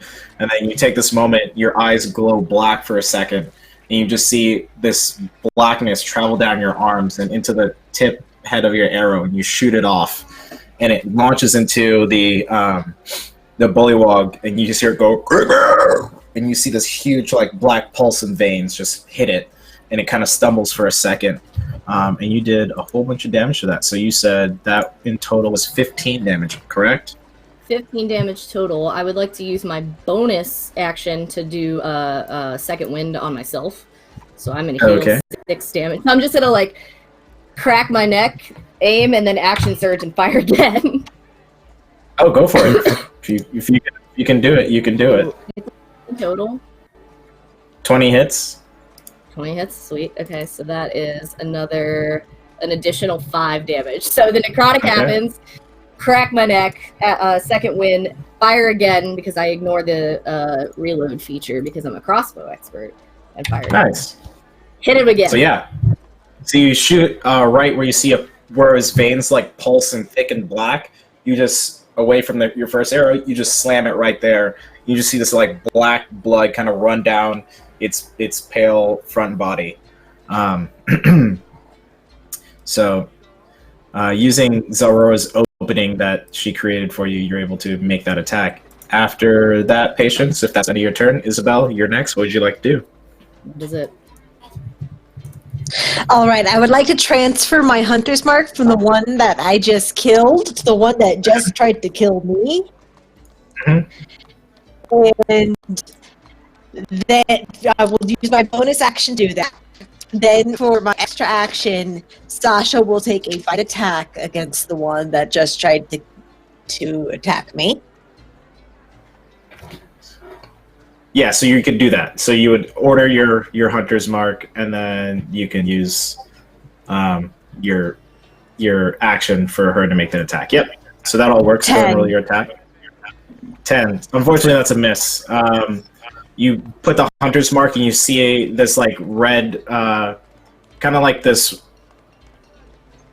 almost like this arcane kind of red, glittery spark like on top of its head, and you send Sasha towards it, and Sasha's unable to kind of break through the shield battering, going back and forth. Is that the end of your turn? No, then for my attack, for my extra attack, I will take a swing at him with my short sword. Okay, go for it. 15? That hits. All right. Hold on. That's the D8.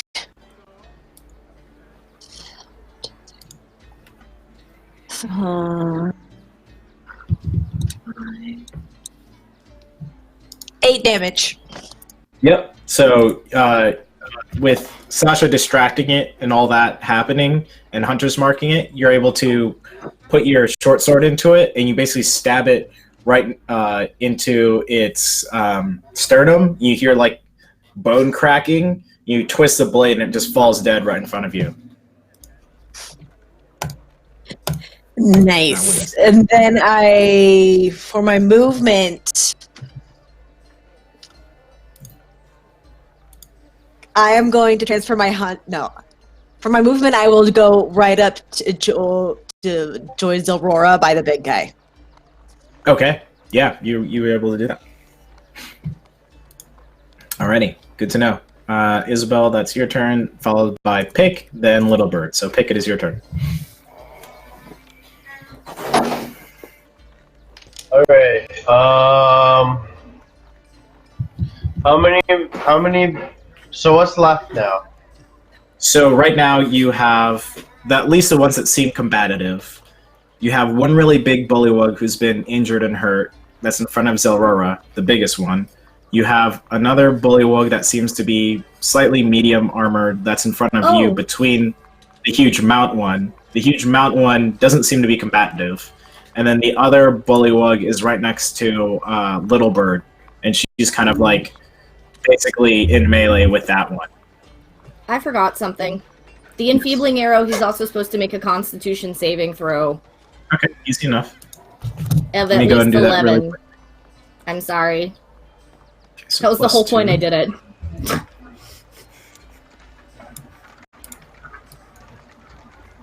Dang It it. looks like he succeeds with a 19. All right, so Okay. Alex, Pick, what would you like to do? Nick is going to. Oh. No.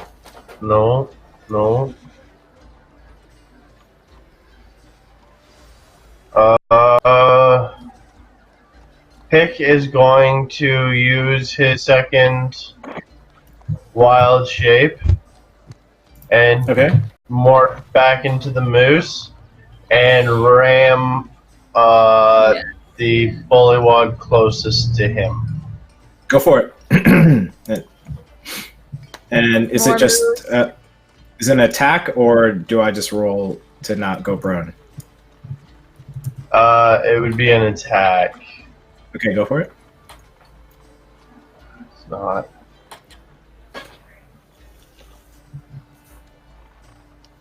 Oh, that's 10. Okay, it just steps barely out of the way as you try and ram into it, but you're still face to face with it. That's my turn for now. Okay, Little Bird, it's your turn. You have this more kind of not as beefed up as the big bullywug in front of Zelrora, but more so than the majority that you've seen that's right in front of you, Little Bird. What would you like to do? Okay, how beefy is the beefy one looking right now?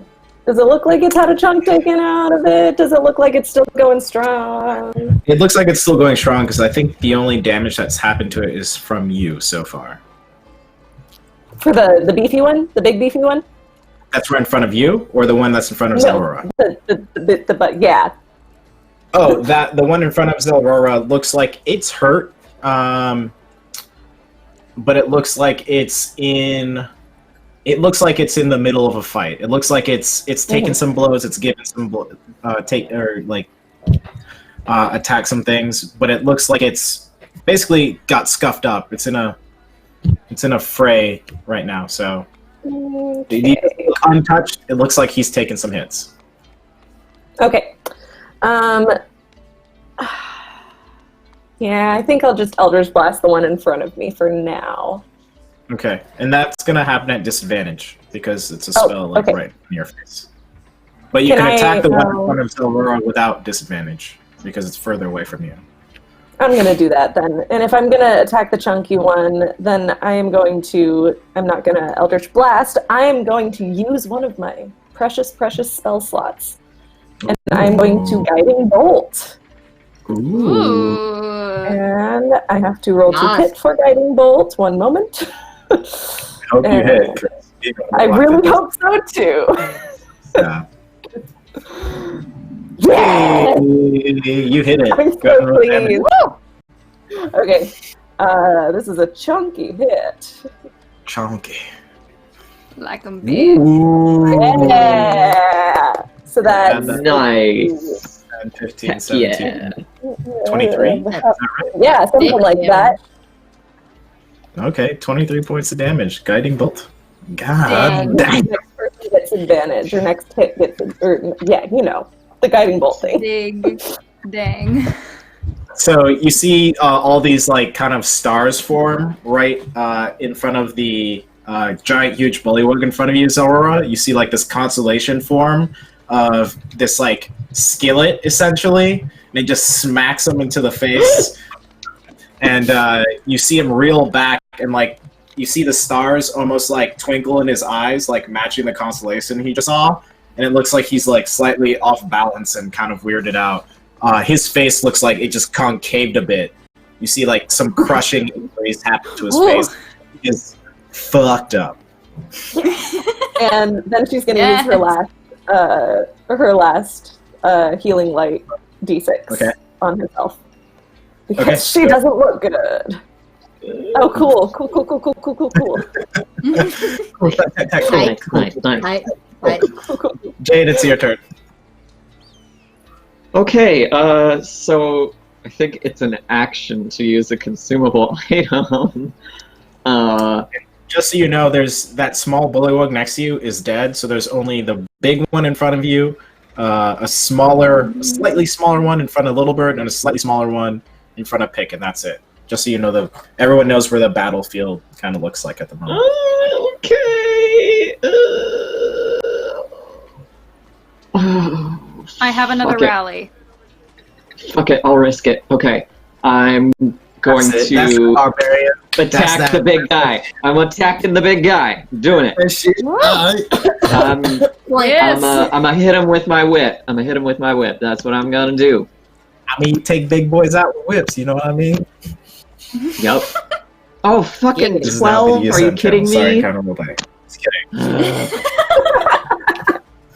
This is a family Okay, channel. No, you get I'm advantage. gonna- Next attack from Little Bird. You get advantage because of the guiding bolt. What? Roll again. Little Yeah. Bird. You get Advantage, advantage Nibs. from the guiding bolt. Roll again. You're Yeah. welcome. 17! Woo! Yes! That comes out to 23 total. Okay, and that Yeah, go ahead. is. Have I even been able to roll damage for my whip this time? Okay, I don't one. think so. I think you just punched. Okay, that's 5 points total. Jade, So was how that? would you like to do this? Yeah. All right, this big ass guy. He got hit in the face pretty hard, didn't he? Yeah. Yeah, he got hit right in the face. So I'm coming in from his blind side with my Okay. whip. Snap it at him. Just gonna slit his throat with the tip of the whip. Just Okay. right across. So its face is crunched in, and you just see like blowing like bloody snot bubbles, and it's hard for it to see at the moment. It doesn't even see the whip happening. You just do it so fast after the guiding bolt happened. You just whip out so fast, and you just see this slit, like this perfect surgical slit, go right in front of its neck. You hear it go. You just see blood drip down its huge body, you see it drop to its knees, and so Aurora, you see it coming towards you, and you and Jade both like buck up against it with your arms and elbows and shoulders. And you toss it over to the side, and a huge big splash like hits up in the swamp and on the ground. Yeah. Bonus action high five. Hell yeah. I won't allow it. I won't allow it. Are you kidding? No, I was kidding. Absolutely not. Good job, team. All right. So Fuck There's that two guy. more. there is two more. There's one in Two front more. of one in front of Little Bird and one in front of Pick. That was your turn, Jade. These ones are going to.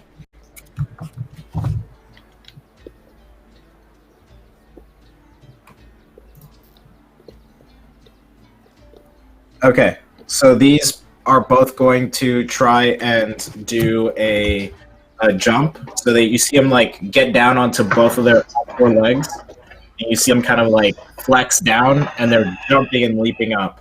If both Little Bird and Pick, if you both want to do attacks of opportunity on them, you can do so. It looks like they're trying to run away.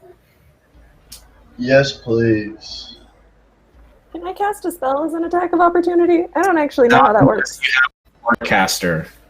I do not. So I can try and punch it. Okay. I'm going to try and punch it. That is 20. Dirty 20. That hits. Go ahead and roll damage.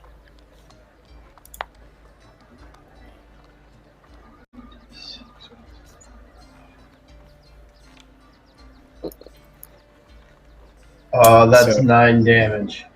Little Bird, that's a miss. 9 damage. Very much however. so. Okay, and then they're going to use. That was their. Is that a. No, that's just part of their move. They could just do that without even using movement. Oh, but they're very slow. Okay.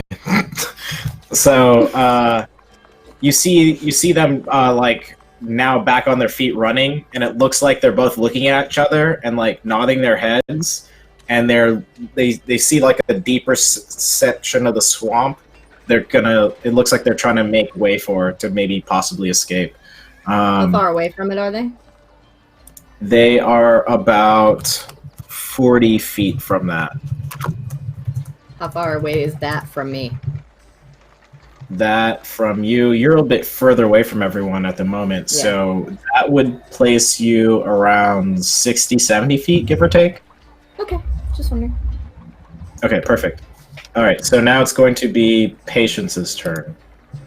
Great. Or wait, I'm no, gonna use Zorro.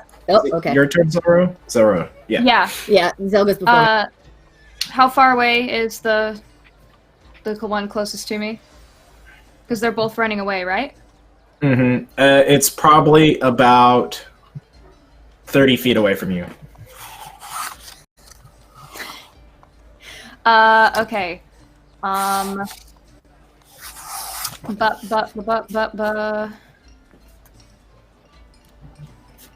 Okay. Oh my god, I'm so bad with throwing rules. 2060, what's the deal again?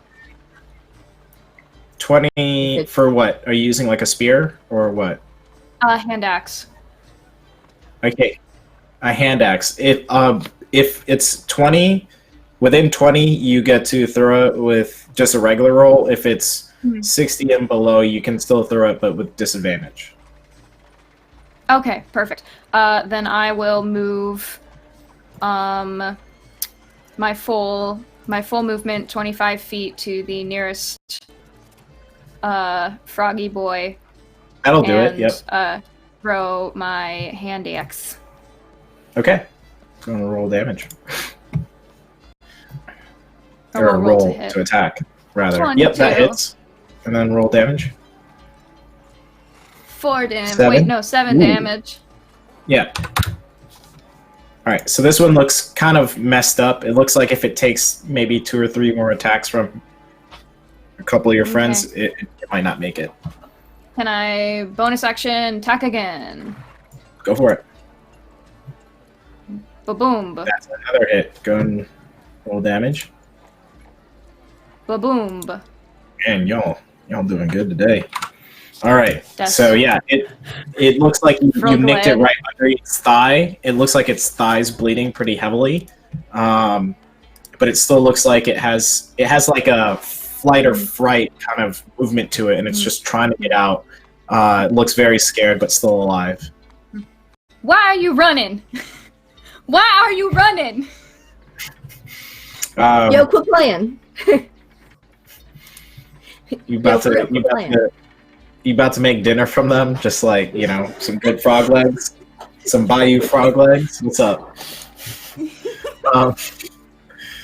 Alrighty, so that's your turn. After your turn, Zolra, Patience, it is your turn. Is my turn? How far away is the other one in line with it? No, I was saying that they were. Think, Michael. Think that they were shoulder to shoulder. However, I think I see what you're getting after. If you were to move off from where you are, it wouldn't be. Well, I'm saying you may have to move if you want to line them up. You would be able to move and line them up. So line them both up? It's not going to be difficult terrain to get down from this like log buildup. Sure. I hadn't thought of that. It is a great idea. I'm not going to do it. Not this time. I really like this vantage point. And they just have to be within 100 feet of me, so... I mean, they are. I would like to fire upon the further one. The one that's closer to the Okay, so the one that... Not the one that Aurora was attacking. The other one. Yep. The other one. Yeah. That's a 24 total. That's a hit. Wonderful. And that's going to be 10 total damage on that one. Okay. It's in the same kind of frame as the other bullywug. They look like they were like, oh, we're healthy enough to retreat and we'll probably be fine doing so. Now they're a little bit scared and like worried. Yep. And that's my turn. Okay, so that's your turn. After you, Patience, Isabel, what would you like to do? Okay, seeing the frog boy attacking little bird, Isabel is going to send Sasha right after him. Oh shit! Yeah, she's gonna be able to close. Yep, she's right up on him basically. And then she is going to take a bite attack and try to bring him down. She's going to try to bite at his ankles. Is that a pounce, or you're just trying to attack, just in general? Is it a straight line within 20 feet? They jumped 20 feet, and then they... Yeah, actually, because they jumped 20 feet, and so... And yes. And yes. Oh, no. Sorry. They jumped 20 and moved 40. So, no. Actually, no. Because Zelrora had to close the distance. So, So, it's further than 20 feet from where Sasha is. Sasha could move and then do 20 feet. If that's how that works. I don't know. Well, her full range of movement is 50 feet. So, could that close the gap? Yes. Then she'll do that. She'll run for like 30 feet and then pounce for the last 20. Perfect. Okay, she's going to pounce off Zelrora then, because she needs something that's not swampy to pounce off of. Okay. I'll take it. Okay. All right, so she's able to pounce. Is there anything that... Does Sasha make a roll, or does the bullywug roll? The bullywug makes a strength saving roll, DC of 12. Got it. Okay. So this is a roll +1. So 16. No, he saves. Okay. So he hears Sasha jump on Zelrora and like let out a roar, just like and jumps right into the air, and he sees it coming and kind of just stumbles right out of the way as she lands right next to him. Can she still attack? I would say, I think there's like an ability, because she has to do that. I would say no, because I think that's like part of her, it's either attack or that. Okay. I'm pretty sure that's how that is. Okay. Yeah, for the sake of brevity, let's just roll with that. Okay. Then, how fast can Isabel move? And remind me, the bullywog that Patience is facing, is that still around? No. Okay.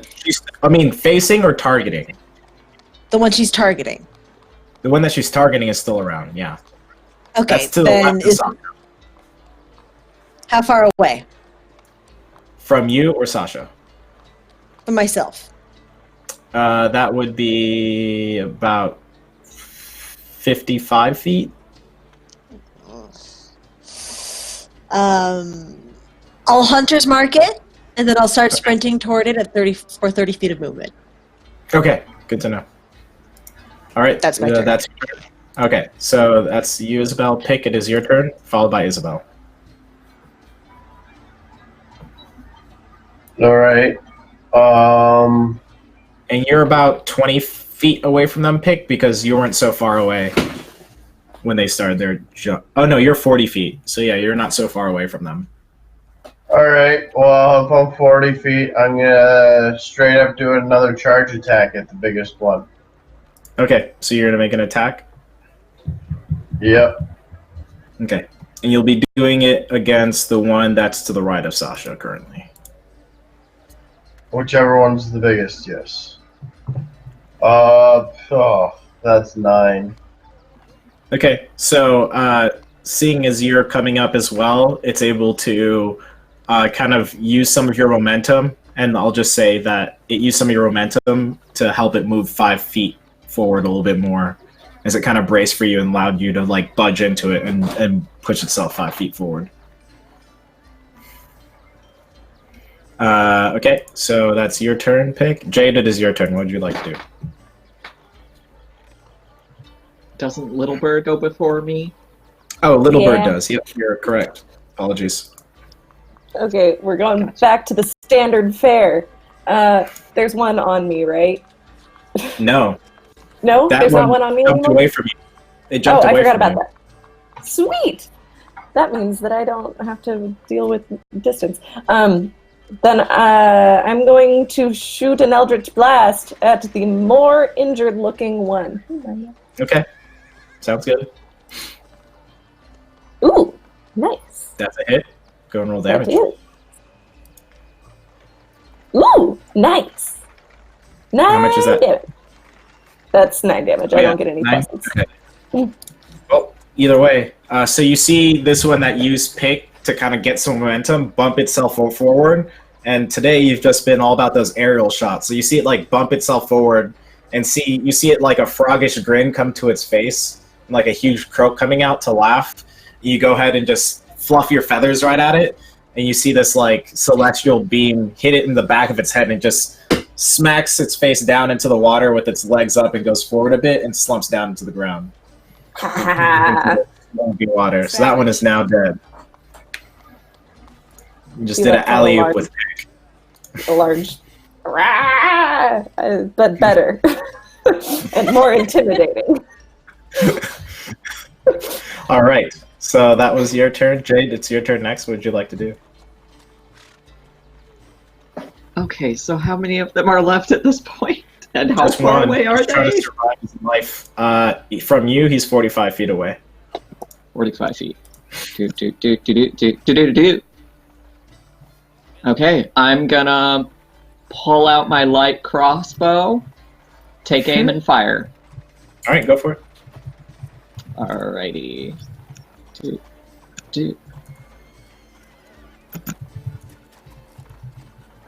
That is a 16. Roll damage. Yes. Okay. 1d8 plus 2. Okay, 4 points of damage. Not great, but it's something. I hit him. Yep. I hit him in the back. Okay, so this is now down to... All right. So you hit him in the back. You just see this blood squirt from its shoulder going forward, and it's still running. It's going to be its turn. It's going to do another 20-foot jump, and it's going to run another 40. It's at the edge of this water now, and is basically dipping its body into it. Yeah, and we'll say because it's in the water and kind of over this little berm area, it's going to have a half cover and it's about to get away. But the next person's turn is Aurora. I just have a quick question. What happened to the bag that was hissing? It's still there. It's the frog, big Okay. frog. It has not moved. It got dropped. Okay. Gotcha. So That's my turn then. it's Aurora's turn. Okay. Can I keep running? Pick up at least one of my axes off the ground. Make a Unless survival they're- check. Makes it okay. Gotcha.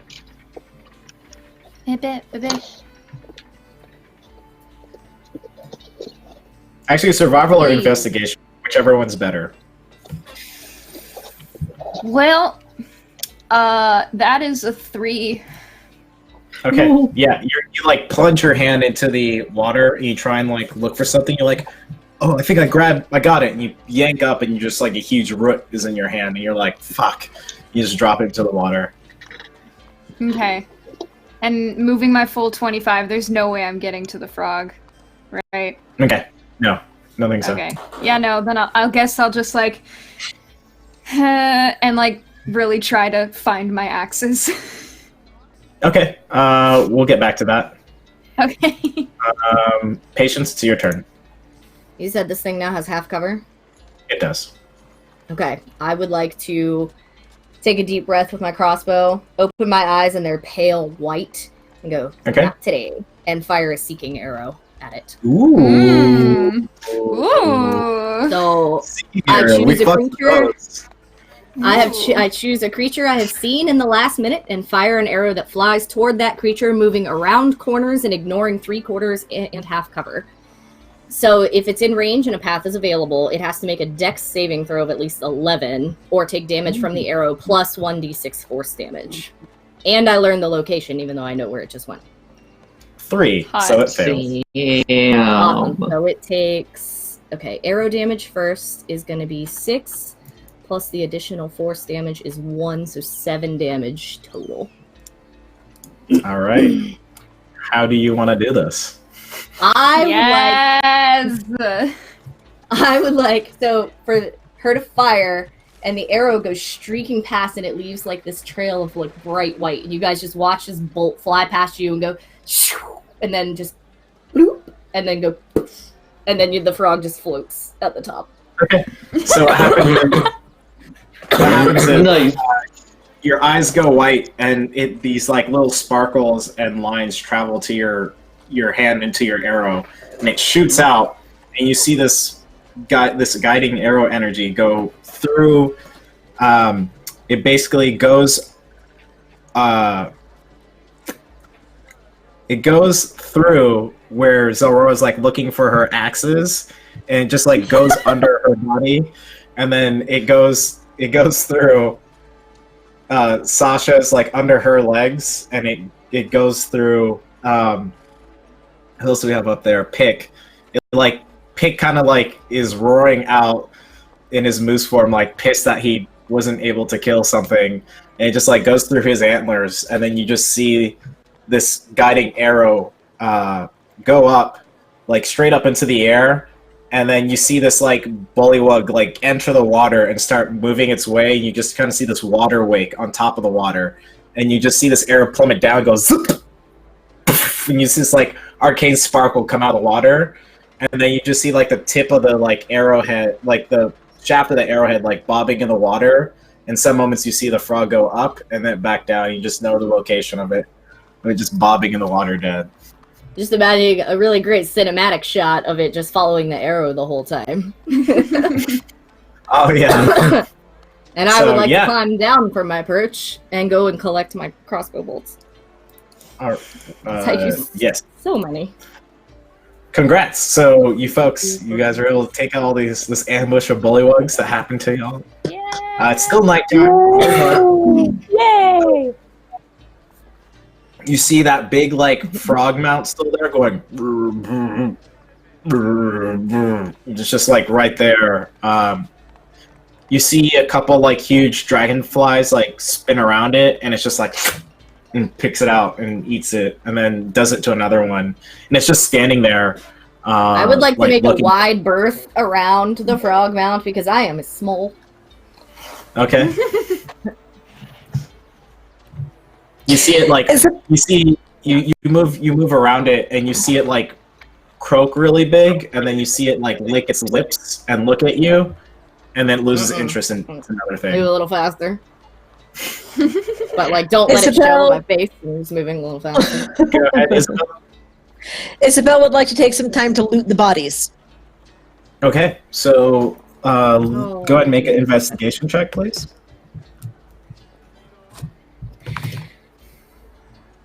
Pick would like to join in as well. That's an 11. An 11. And go ahead, Pick. May I also join since I'm retrieving my crossbow bolts anyway? From their body. Sure. And as soon as you... Jade is just going to sit back and watch because she's a little too tired to loot bodies right now. And Zelrora, do you want to... Because you're looking for your axes, remember? Yeah, I'm very focused on finding my axes. I'm also very focused on finding my bolts. Although the last bolt that I go find is I go up to the one from the one in the water, and I just yoink it out and watch the body sink. Actually, you're having a hard time finding your arrows with your investigation, so... Really? Oh, I can't get 6 of them? I thought I could automatically retrieve 6. Oh, can you? I thought so. Yeah. I'll verify it. Hang on. Am I rolling investigation for axes? Yes. Please. Okay. So, with finding your axes and going through bodies and stuff as well, in total, all of you collect, you're able to find... Oh, that's really interesting. Always interesting when the DM says that. Oh no. It's like hearing your doctor say it. Like, you don't want that. For some reason, these bullywugs were carrying platinum pieces on them. And essentially, including all their bodies, you're able to find like 325 platinum pieces. Holy shit! Loaded!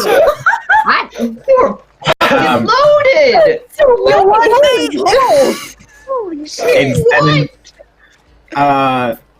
Actually, part of that amount is 100 platinum pieces. So rather, you find 225 platinum pieces and 100 of the value. So let's just say 325 is 3,250, but now it's 1,000. So 1,000 gold pieces of that value is just from the spear from that huge giant frog, because that gold on there was actually real on a spear. So, I found it. It says, at the end of battle, you can recover half of your expended ammunition by taking a minute to search the battlefield. Got it. So yeah, easy. So just And then, Pick- as well as... found some pretty flowers. That's all he found. It's adorable. Yeah. And then, so the bullywug is still there. Not bullywug, the huge frog mount is still there, and you still see the sack moving around. Has anybody picked up the spear, the gold-looking spear that the big one had? That was part of the things that you guys saw and investigated, so that's part of the amount. So essentially, you got 225 platinum pieces, and then like 1,000 gold pieces from the of value with that spear. Okay. So 1,000 gold spear. Yeah. Yeah, it's 1,000 gold spear. Okay, cool. And I got my axes. Yes. Yay. Okay, I'm gonna go cautious approach the frog mount, specifically the satchel, all whimpering and stuff. Make an animal handling check. Oh boy. Can I assist? Wait, Yes. no, hold on. If you're proficient, you can assist. I can Does that mean- assist. Does that mean I roll Or with maybe you advantage? should just let me do it. Let the Beastmaster Ranger help. Like, Mm-hmm. So I got a plus either six you, to this. yeah, or she can. So either you make a flat out roll, Isabel, or you can give advantage by helping Zelrora with a help action and give advantage to her. So either way. It looks like she rolled already, so if you want to give advantage to Give Zelrora. advantage. Well, no, I haven't rolled yet. Oh, That was her okay. investigation. Whichever way you guys want Okay. to handle that then. Let's still just. Do you want to give advantage? Zilora? I'm. Yeah, sure. All right, let's do that. Roll with advantage. Okay. Okay. Okay. Hey. Hey. Nice. Okay. Very nice. Okay, so in this satchel, you hear, and you just like open up this satchel, and you see like this bluish, slightly like tealish looking baby lizard folk in there, and you see another smaller like greenish but mixed with like red spots inside of that. That small red and green lizard is essentially in another. It's like in a container when you first look at it, but then when you retrieve the container and it's like kind of like resting in it, you lift up the container and it looks like. Give me 1 second here. I gotta find the thing. So there's Baby one feet. lizard. There's one lizard, and then there's another container with another lizard inside of it. That's correct. Lizardception. Okay. I don't know if the lizard inside the Lizard. container is a lizard folk, though, or if it's like a It is pet lizard folk. They both are. Oh, they both are. Ah. Okay.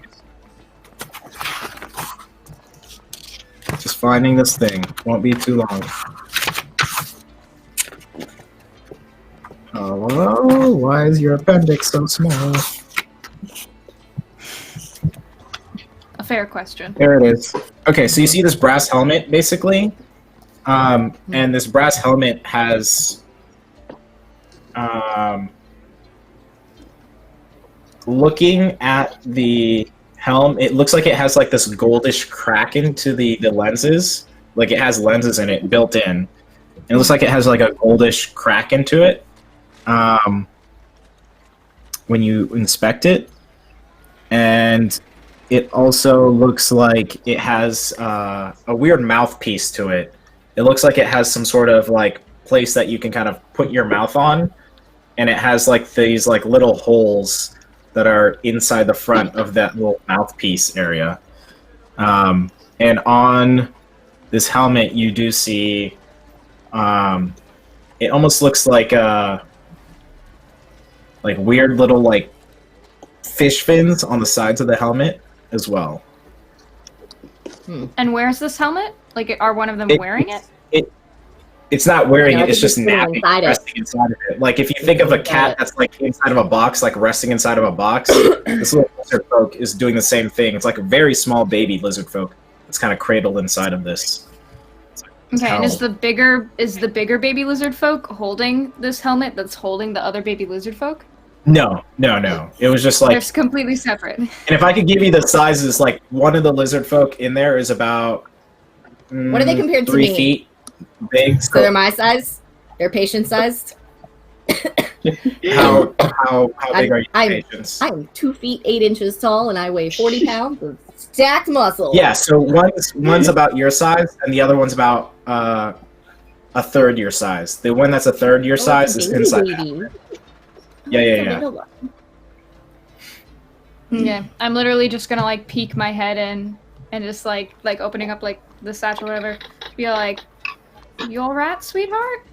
You want to come out?" I'm gonna like open up. It like lizardly coos at you, and it also like as you do that and you pull the helmet close to your face, it does that thing where like snakes try to figure out your scent, or like kind of give you like little tongue kisses. And it does that on you. I'm going to. It is my child now. I'm going to hold it close and just turn to the rest of the group. There's babies in here. She's like crying. You have like blood on you, and then like you're all like roughed up in battle, and then like the blood is kind of like washing away, or the tears are washing away a little of the blood, and you're like, "There's babies in here," and you're just like walking away. Pick is gonna come on over, and he is going to just kind of give one of the poke and the little belly rubs and the coochie kind of little just like little rub the little belly and just like trying to make friends with it. Okay, so it's slightly doing this like little playful like hands up in the air thing, and like lizardly like, and it's like licking under your chin as you're doing it, as you're like tickling it. While they do that, can I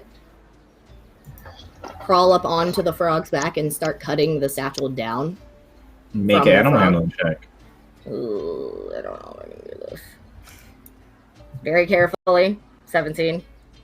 Okay, so once you get up, you feel it tense up as it's gonna jump, and as it tenses up like that, you kind of lay flat, and it stops tensing up, and it just goes back to its normal form, and you're able to cut the satchel off. I would like to cut the satchel off. Very carefully. All right, you do so. And Of the course. meantime, like you guys are like Although with I'm these doing that.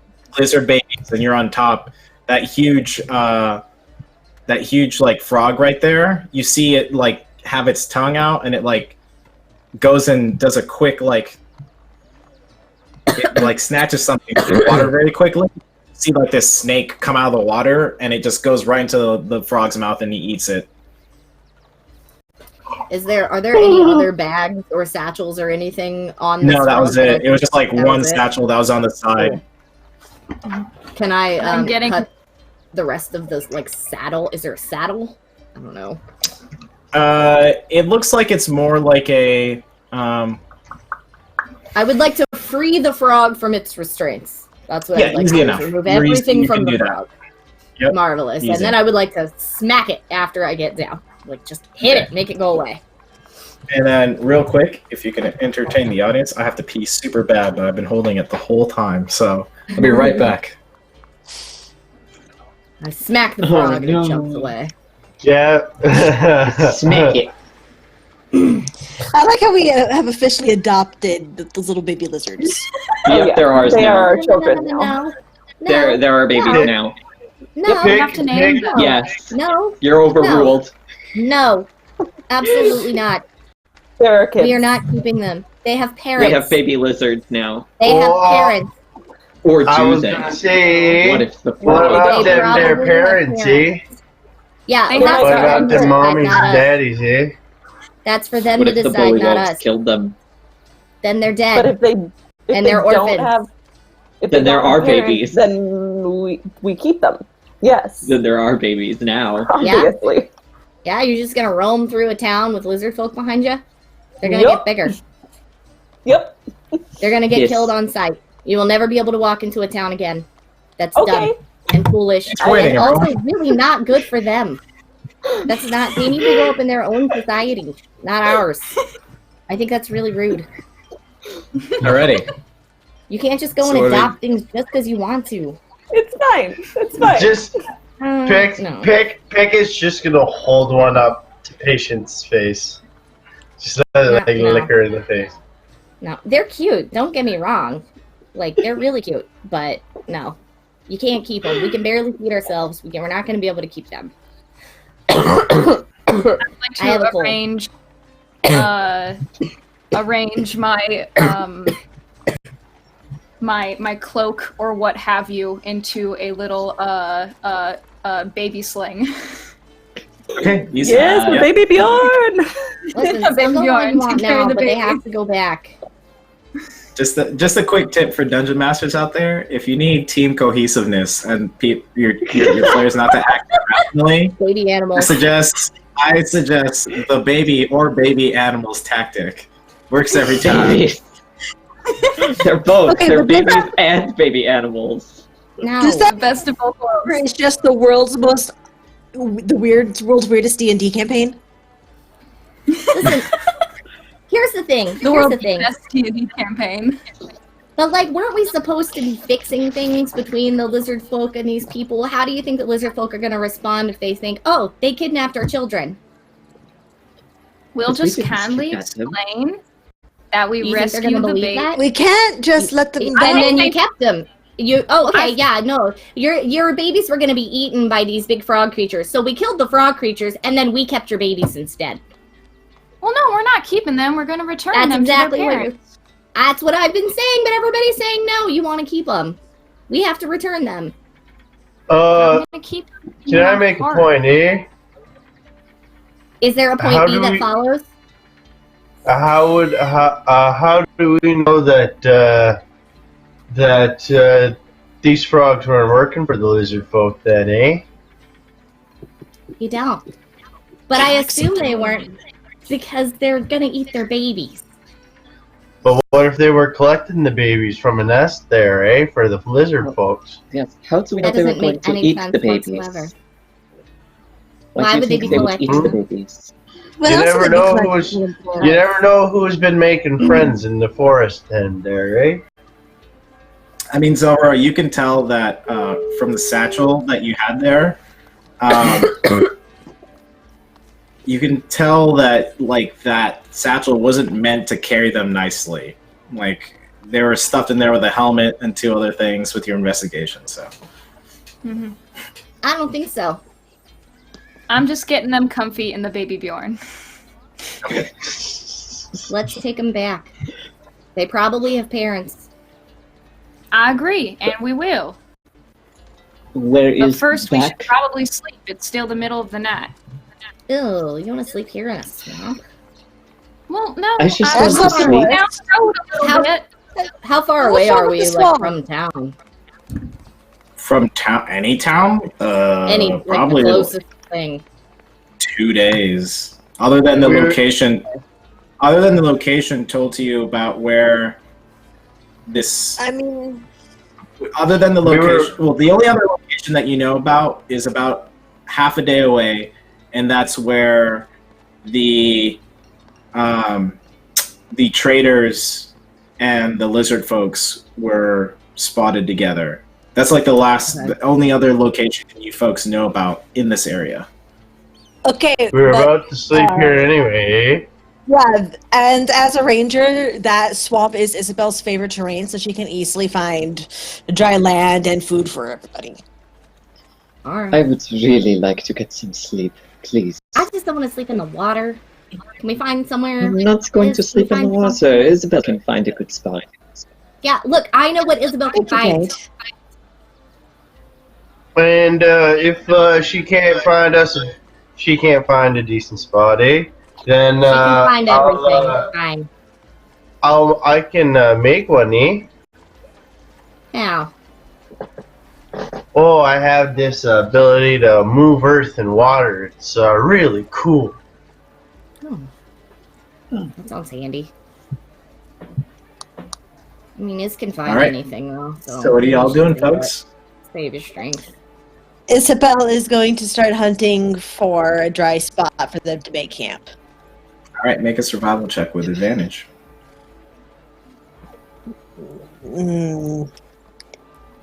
Time to check with advantage. Do.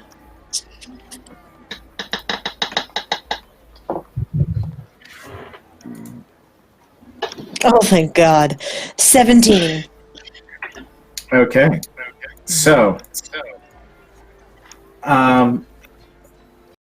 from that vantage point of where either patients of you or you are standing, those little log areas, you kind of get up. You know that, all right, it's probably best if we can maybe get up a little bit. So you get on top of those like logs that fell on top of each other.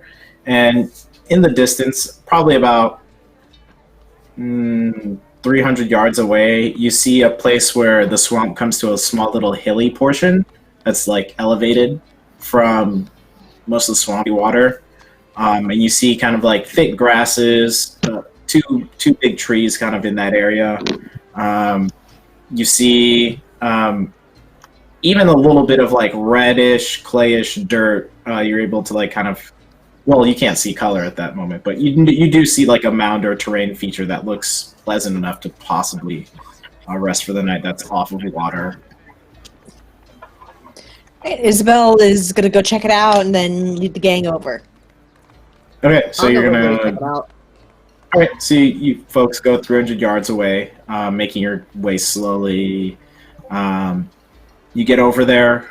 You find a place where the water kind of dips down a little bit more. It gets up to like mid torso, and then you make your way towards the hill, and it starts going up an incline, higher and higher until you get to mostly dry area. There's some thick grasses around where the water line and the ground starts, and then past that it looks like reasonable vegetation that's a little bit at ankle height, and then you see some trees that look like it provides some sort of shelter. These like two trees that kind of bow out, I don't know why, and you know that place is probably a good place to rest. Is there a tree that I can climb up to sleep There's in? two trees. There's two trees that are kind of like it looks like they're almost one tree, but they're basically like going Beautiful. away from each other. All right, I'll lead the group over. All right, so you take about 10 minutes. You're able to lead the whole group over. Come back, and lead the group over. The big frog just stays there. It seems to stay there until all of it you ignored leave. my slap. Oh, I didn't know you slapped it. Yeah, I slapped it to make it go away. You were on or off of it? Off it. I got off of it after cutting it free, and then I smacked He's it. just galloping off into the sunset in a random direction on the back of a frog man. Some say to this very day she's still on that frog. She doesn't know how to let go. How very Naruto of Then you. help.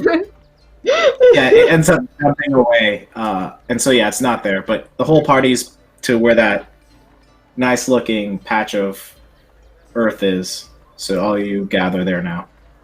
Yeah, this'll work.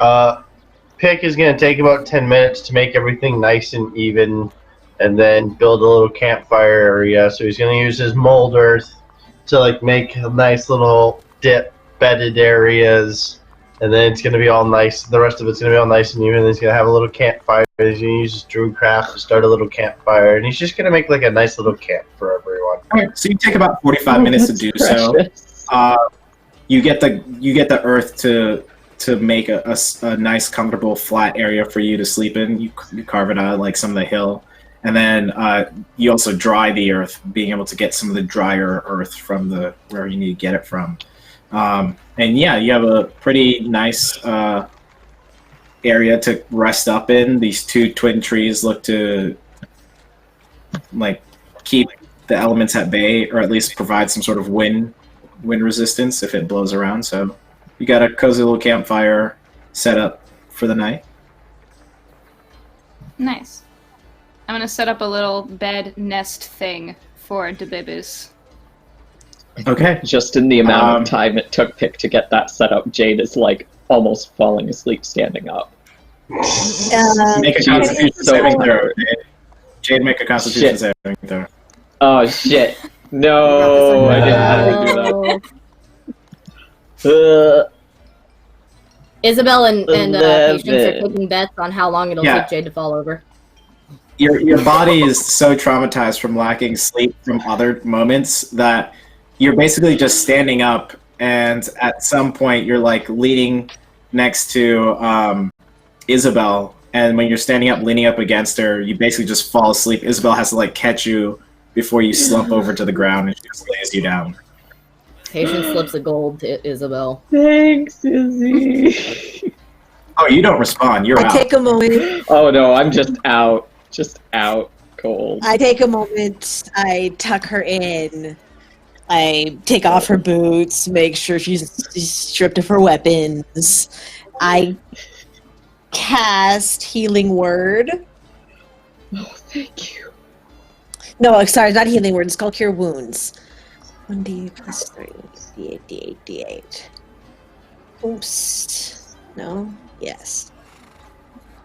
8 points in total. Sweet. Oh, thank you.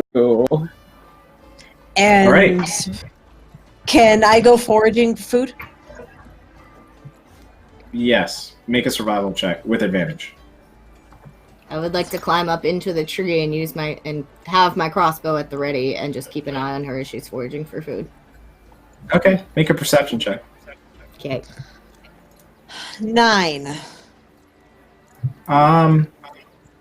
You're able to find enough sustenance to keep everyone happy for the night. You're definitely not going to sleep bellies, but you're going to sleep comfortably with enough food in your system, essentially, to make it to morning. And you do so finding like these swamp roots and like fibers of cattails, and you're able to catch a little bit of like smallish frogs if you so choose, and you find just enough for your party to kind of tide yourselves over till the morning. So not a great meal, but sustainable. I give it to Pick to do with as he pleases. Okay.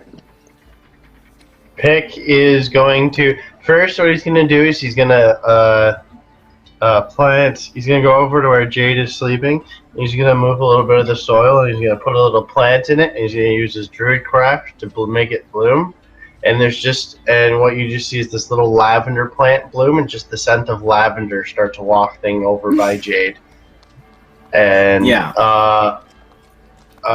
just to try and help her relax, and then he's going to start butchering the frogs and the food, start making food. Cool. Easy enough. Takes you about 25 minutes to get it onto the fire, and another 15 to make it food ready to eat for everyone. Patience, you notice that you're on top of the tree chops, that the swamp is very busy at night. It seems to be more busy at night than it is during the day. You see some like reeds and weeds and some like water-bound trees kind of move of things that have taken interest from the campfire that you've made. And you see like kind of like this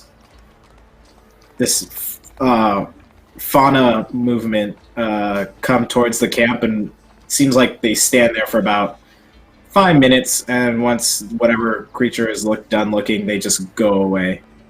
And you just see that happen. It just seems like the swamp's a busy place, and creatures go out and about and move along. But nothing other than that happens. Okay. All right. And who's going to take first watch? I can take first watch. Pick will take first watch, then he can get a long rest for the rest of the night.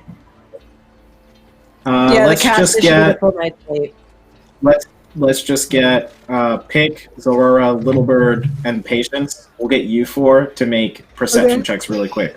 We can get this out of the way. Okay. Oh, nat 20 for me. Nice. All right, 22 total. Because nat 20 is only count. 10 for Pick. 18. Oh. That was horrible. Perfect, everyone. Okay. Actually, it's 19.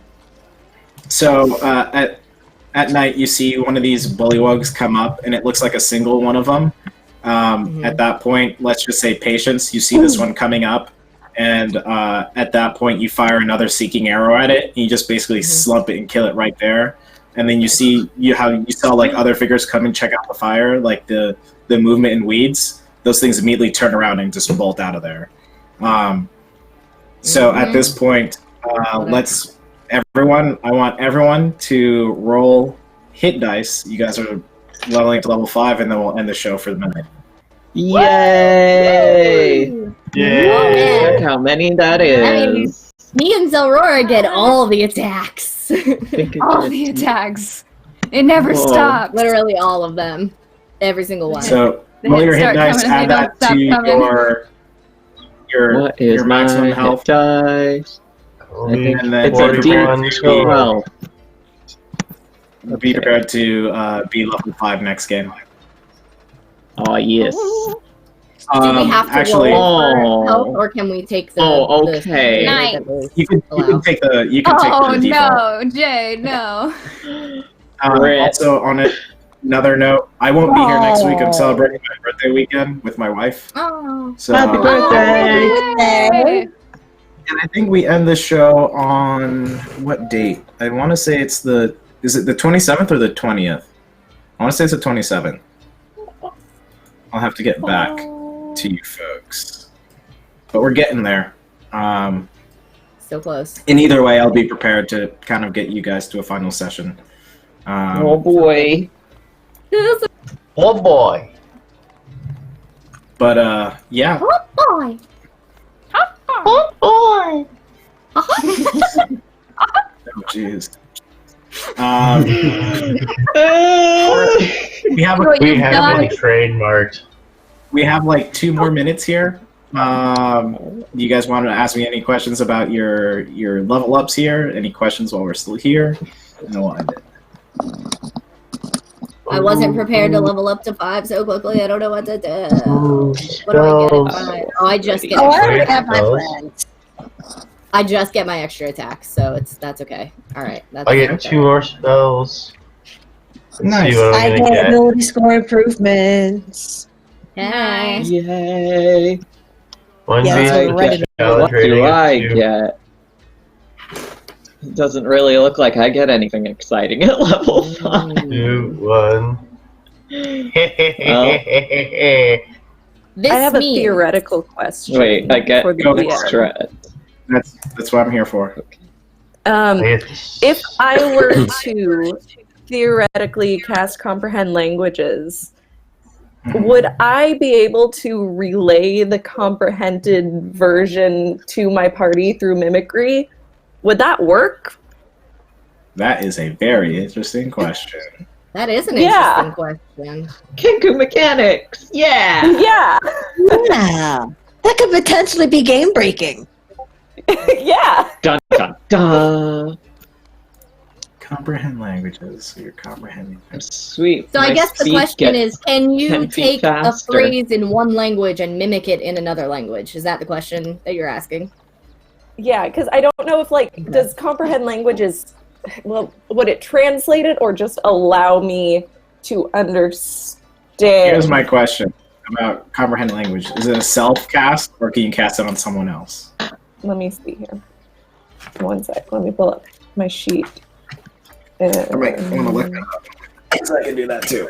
Spells. Comprehend Languages. It is only a self spell. So unfortunately, I don't think it'll work the way that you would like it to. Because if it was allowed to be castable on someone else, you could basically cast it on someone else in the party and just basically speak English to them. Or common to them, rather. But to do it as in to kind of circumvent the Kenku mechanics, I don't think it works. It says you can understand literary meaning, but you also understand written language, but you must be touching the surface on which the words are written. It takes 1 minute to read 1 page of text. Oh, this is for reading. And it lasts an hour. You can use it for audible language. It's just that with reading language, you have to be able to touch the surface. I would say this is interesting. This is very interesting. I'm gonna say because you're a Kenku, you can't do comprehend languages and hear someone's voice and repeat. Like you can't just it won't circumvent it. However, if you did comprehend languages and wrote what you wanted to say, you would be able to like circumvent it for an hour. I would say Okay. if you hey, I want to say this to my party, but I'm gonna write it out first, and then you just kind of put your hand to the page. You could literally speak those words. So Okay. that's how. For how long? How long? A full hour? For an hour. So you'd able to like have a Hack the conversation. Kenku. With, Okay. so that's how I'll allow you to hack it. Is if you wanted to convey clear messages by writing on a piece of paper and then putting your hand on that piece of paper, and then you will basically you have to use an accent. You can't use a Kenku doesn't have accent, so you have to choose an accent and stick with that the whole time. Okay. Sounds good. Cool. So Okay. we'll end today's session. We'll pass it around. Amazing. We'll do who you are, where people can find you, and what you enjoyed in today's session. So go ahead, Sophia. Oh, hi. I'm Sophie at Frilly Fia. Sophie. On most things, it's all good. The same thing. And I play Little Bird the Kenku Warlock. And my favorite part of today's session was that really good guiding bolt. I really liked that guiding bolt. That was a good guiding bolt. Yes, those are so satisfying. Yeah. Just really satisfying. Good spell use right there. Yeah, that's my thing. That was dope. All right, Pepper, you're up next. Go ahead and do your outro. All right. Well, my name's Pepper. You can find me on Twitter and on Archive of Our Own at MeBeThem4015. I play Isabel, our Tiefling Ranger, with her big cat companion, Sasha. And my favorite part was honestly the fact that I did a lot of research into how to properly play a ranger, and the fact it paid off in today's episode. Like, I earned my Harry Potter house today. Hell yeah, that's what we're about. Oh, that's what we'll do. We'll backtrack. We'll say your houses too. So, Sophie, what's your house? I'm a Hufflepuff. Okay, and then Isabel, your house? I'm a Ravenclaw. Okay, and then we'll pass it over to Vanny. Vanny, do your outro plus your house. Hello, I am Vanny Stitches. That's Vanny_Stitches. I am on Twitter, Twitch, and Instagram. I am getting over pneumonia. I am a Slytherin. And as well, also, with my level up, technically speaking, bear with me, I can attack twice with my whip and then once with my hand crossbow, and then I can use my action surge and attack twice with my whip and once with my hand crossbow. So I could technically have 6 attacks in a turn if I blow my action surge and I use my whip 4 times. Because I can ignore the loading property on crossbows because I am a crossbow expert. So it's like whoosh, whoosh, click, whoosh, click, done. It's awesome. Jesus! Oh, and I can't wait. And I can use my arcane shots from my hand crossbow too. Which means that can be an enfeebling arrow or a seeking arrow as well. The seeking arrow was my favorite part of tonight's session. It's just rapid fire, accurate BDSM, whatever, you know. Listen, easy. I'm just really, really good at what I do. I'm really good at what I do. And what I lack in height, I make up for in everything else. Yeah, we get that. All right, Dave, outro and your house. Which one of us? Sorry. Outro and then. Okay. Yeah. Yes, I just didn't hear. I said Jade. Hi, I'm Alexei, and I play our Shadar-kai barbarian Jade. You can find me at ASG Creations on Instagram and Twitter. Twitter is with 2 underscores. Instagram is with a dot because we can't have consistency across platforms when people steal your username. I think my favorite part about today was getting that killing blow on the big boy.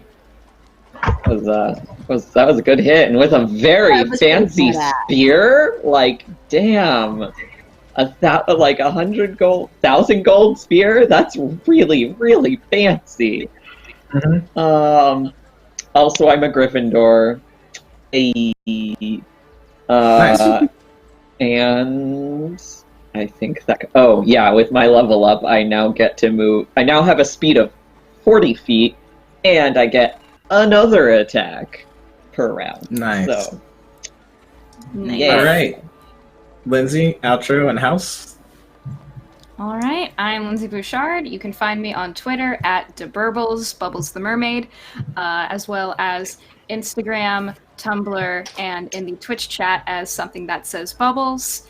My house is Ravenclaw, because reasons.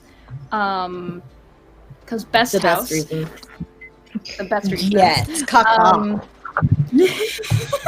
Caca. And my favorite part about the session is our new babies, our children that we will raise with love and care. Not allowed to pick them. How dare you? All right, Me or my sons. Alex, outro and house. Hey, I'm Alex Williams. I'm your locally sourced Canadian. You can find me at Snow Sirius, both on Twitter and on Instagram. In case it hasn't been obvious, I am entirely a Hufflepuff. Like 100%. There's never been any doubt that there's anything else. Favorite thing about this episode so far is just probably, I have to say it's kind of terrible, but that last complete miss by Pick, I can just kind of imagine him just kind of charging, and then just whoo, and then just him just going like, "Whoa, wait a minute, what?" So that definitely made me chuckle. Thanks again for doing this, and I had a lot of fun. Yep. And then I'm Michael Sinclair. Michael Crits on Instagram. And Michael Crits on Twitter. My favorite part of today's session is that kill by patience with the seeking arrow. Very flavorful, very nice. And come on, you know my house all day. All day, Slytherin, all day. Always was, you know me. All that power, all that strength. And I'm the only Gryffindor. Anyway, we're happy you folks joined us. I don't think I'll be here next week because I'll be celebrating my birthday weekend, but I'll be back next week. So, other than that, I love you all, and I'll see y'all next Saturday. See you guys later. Bye. Yeah.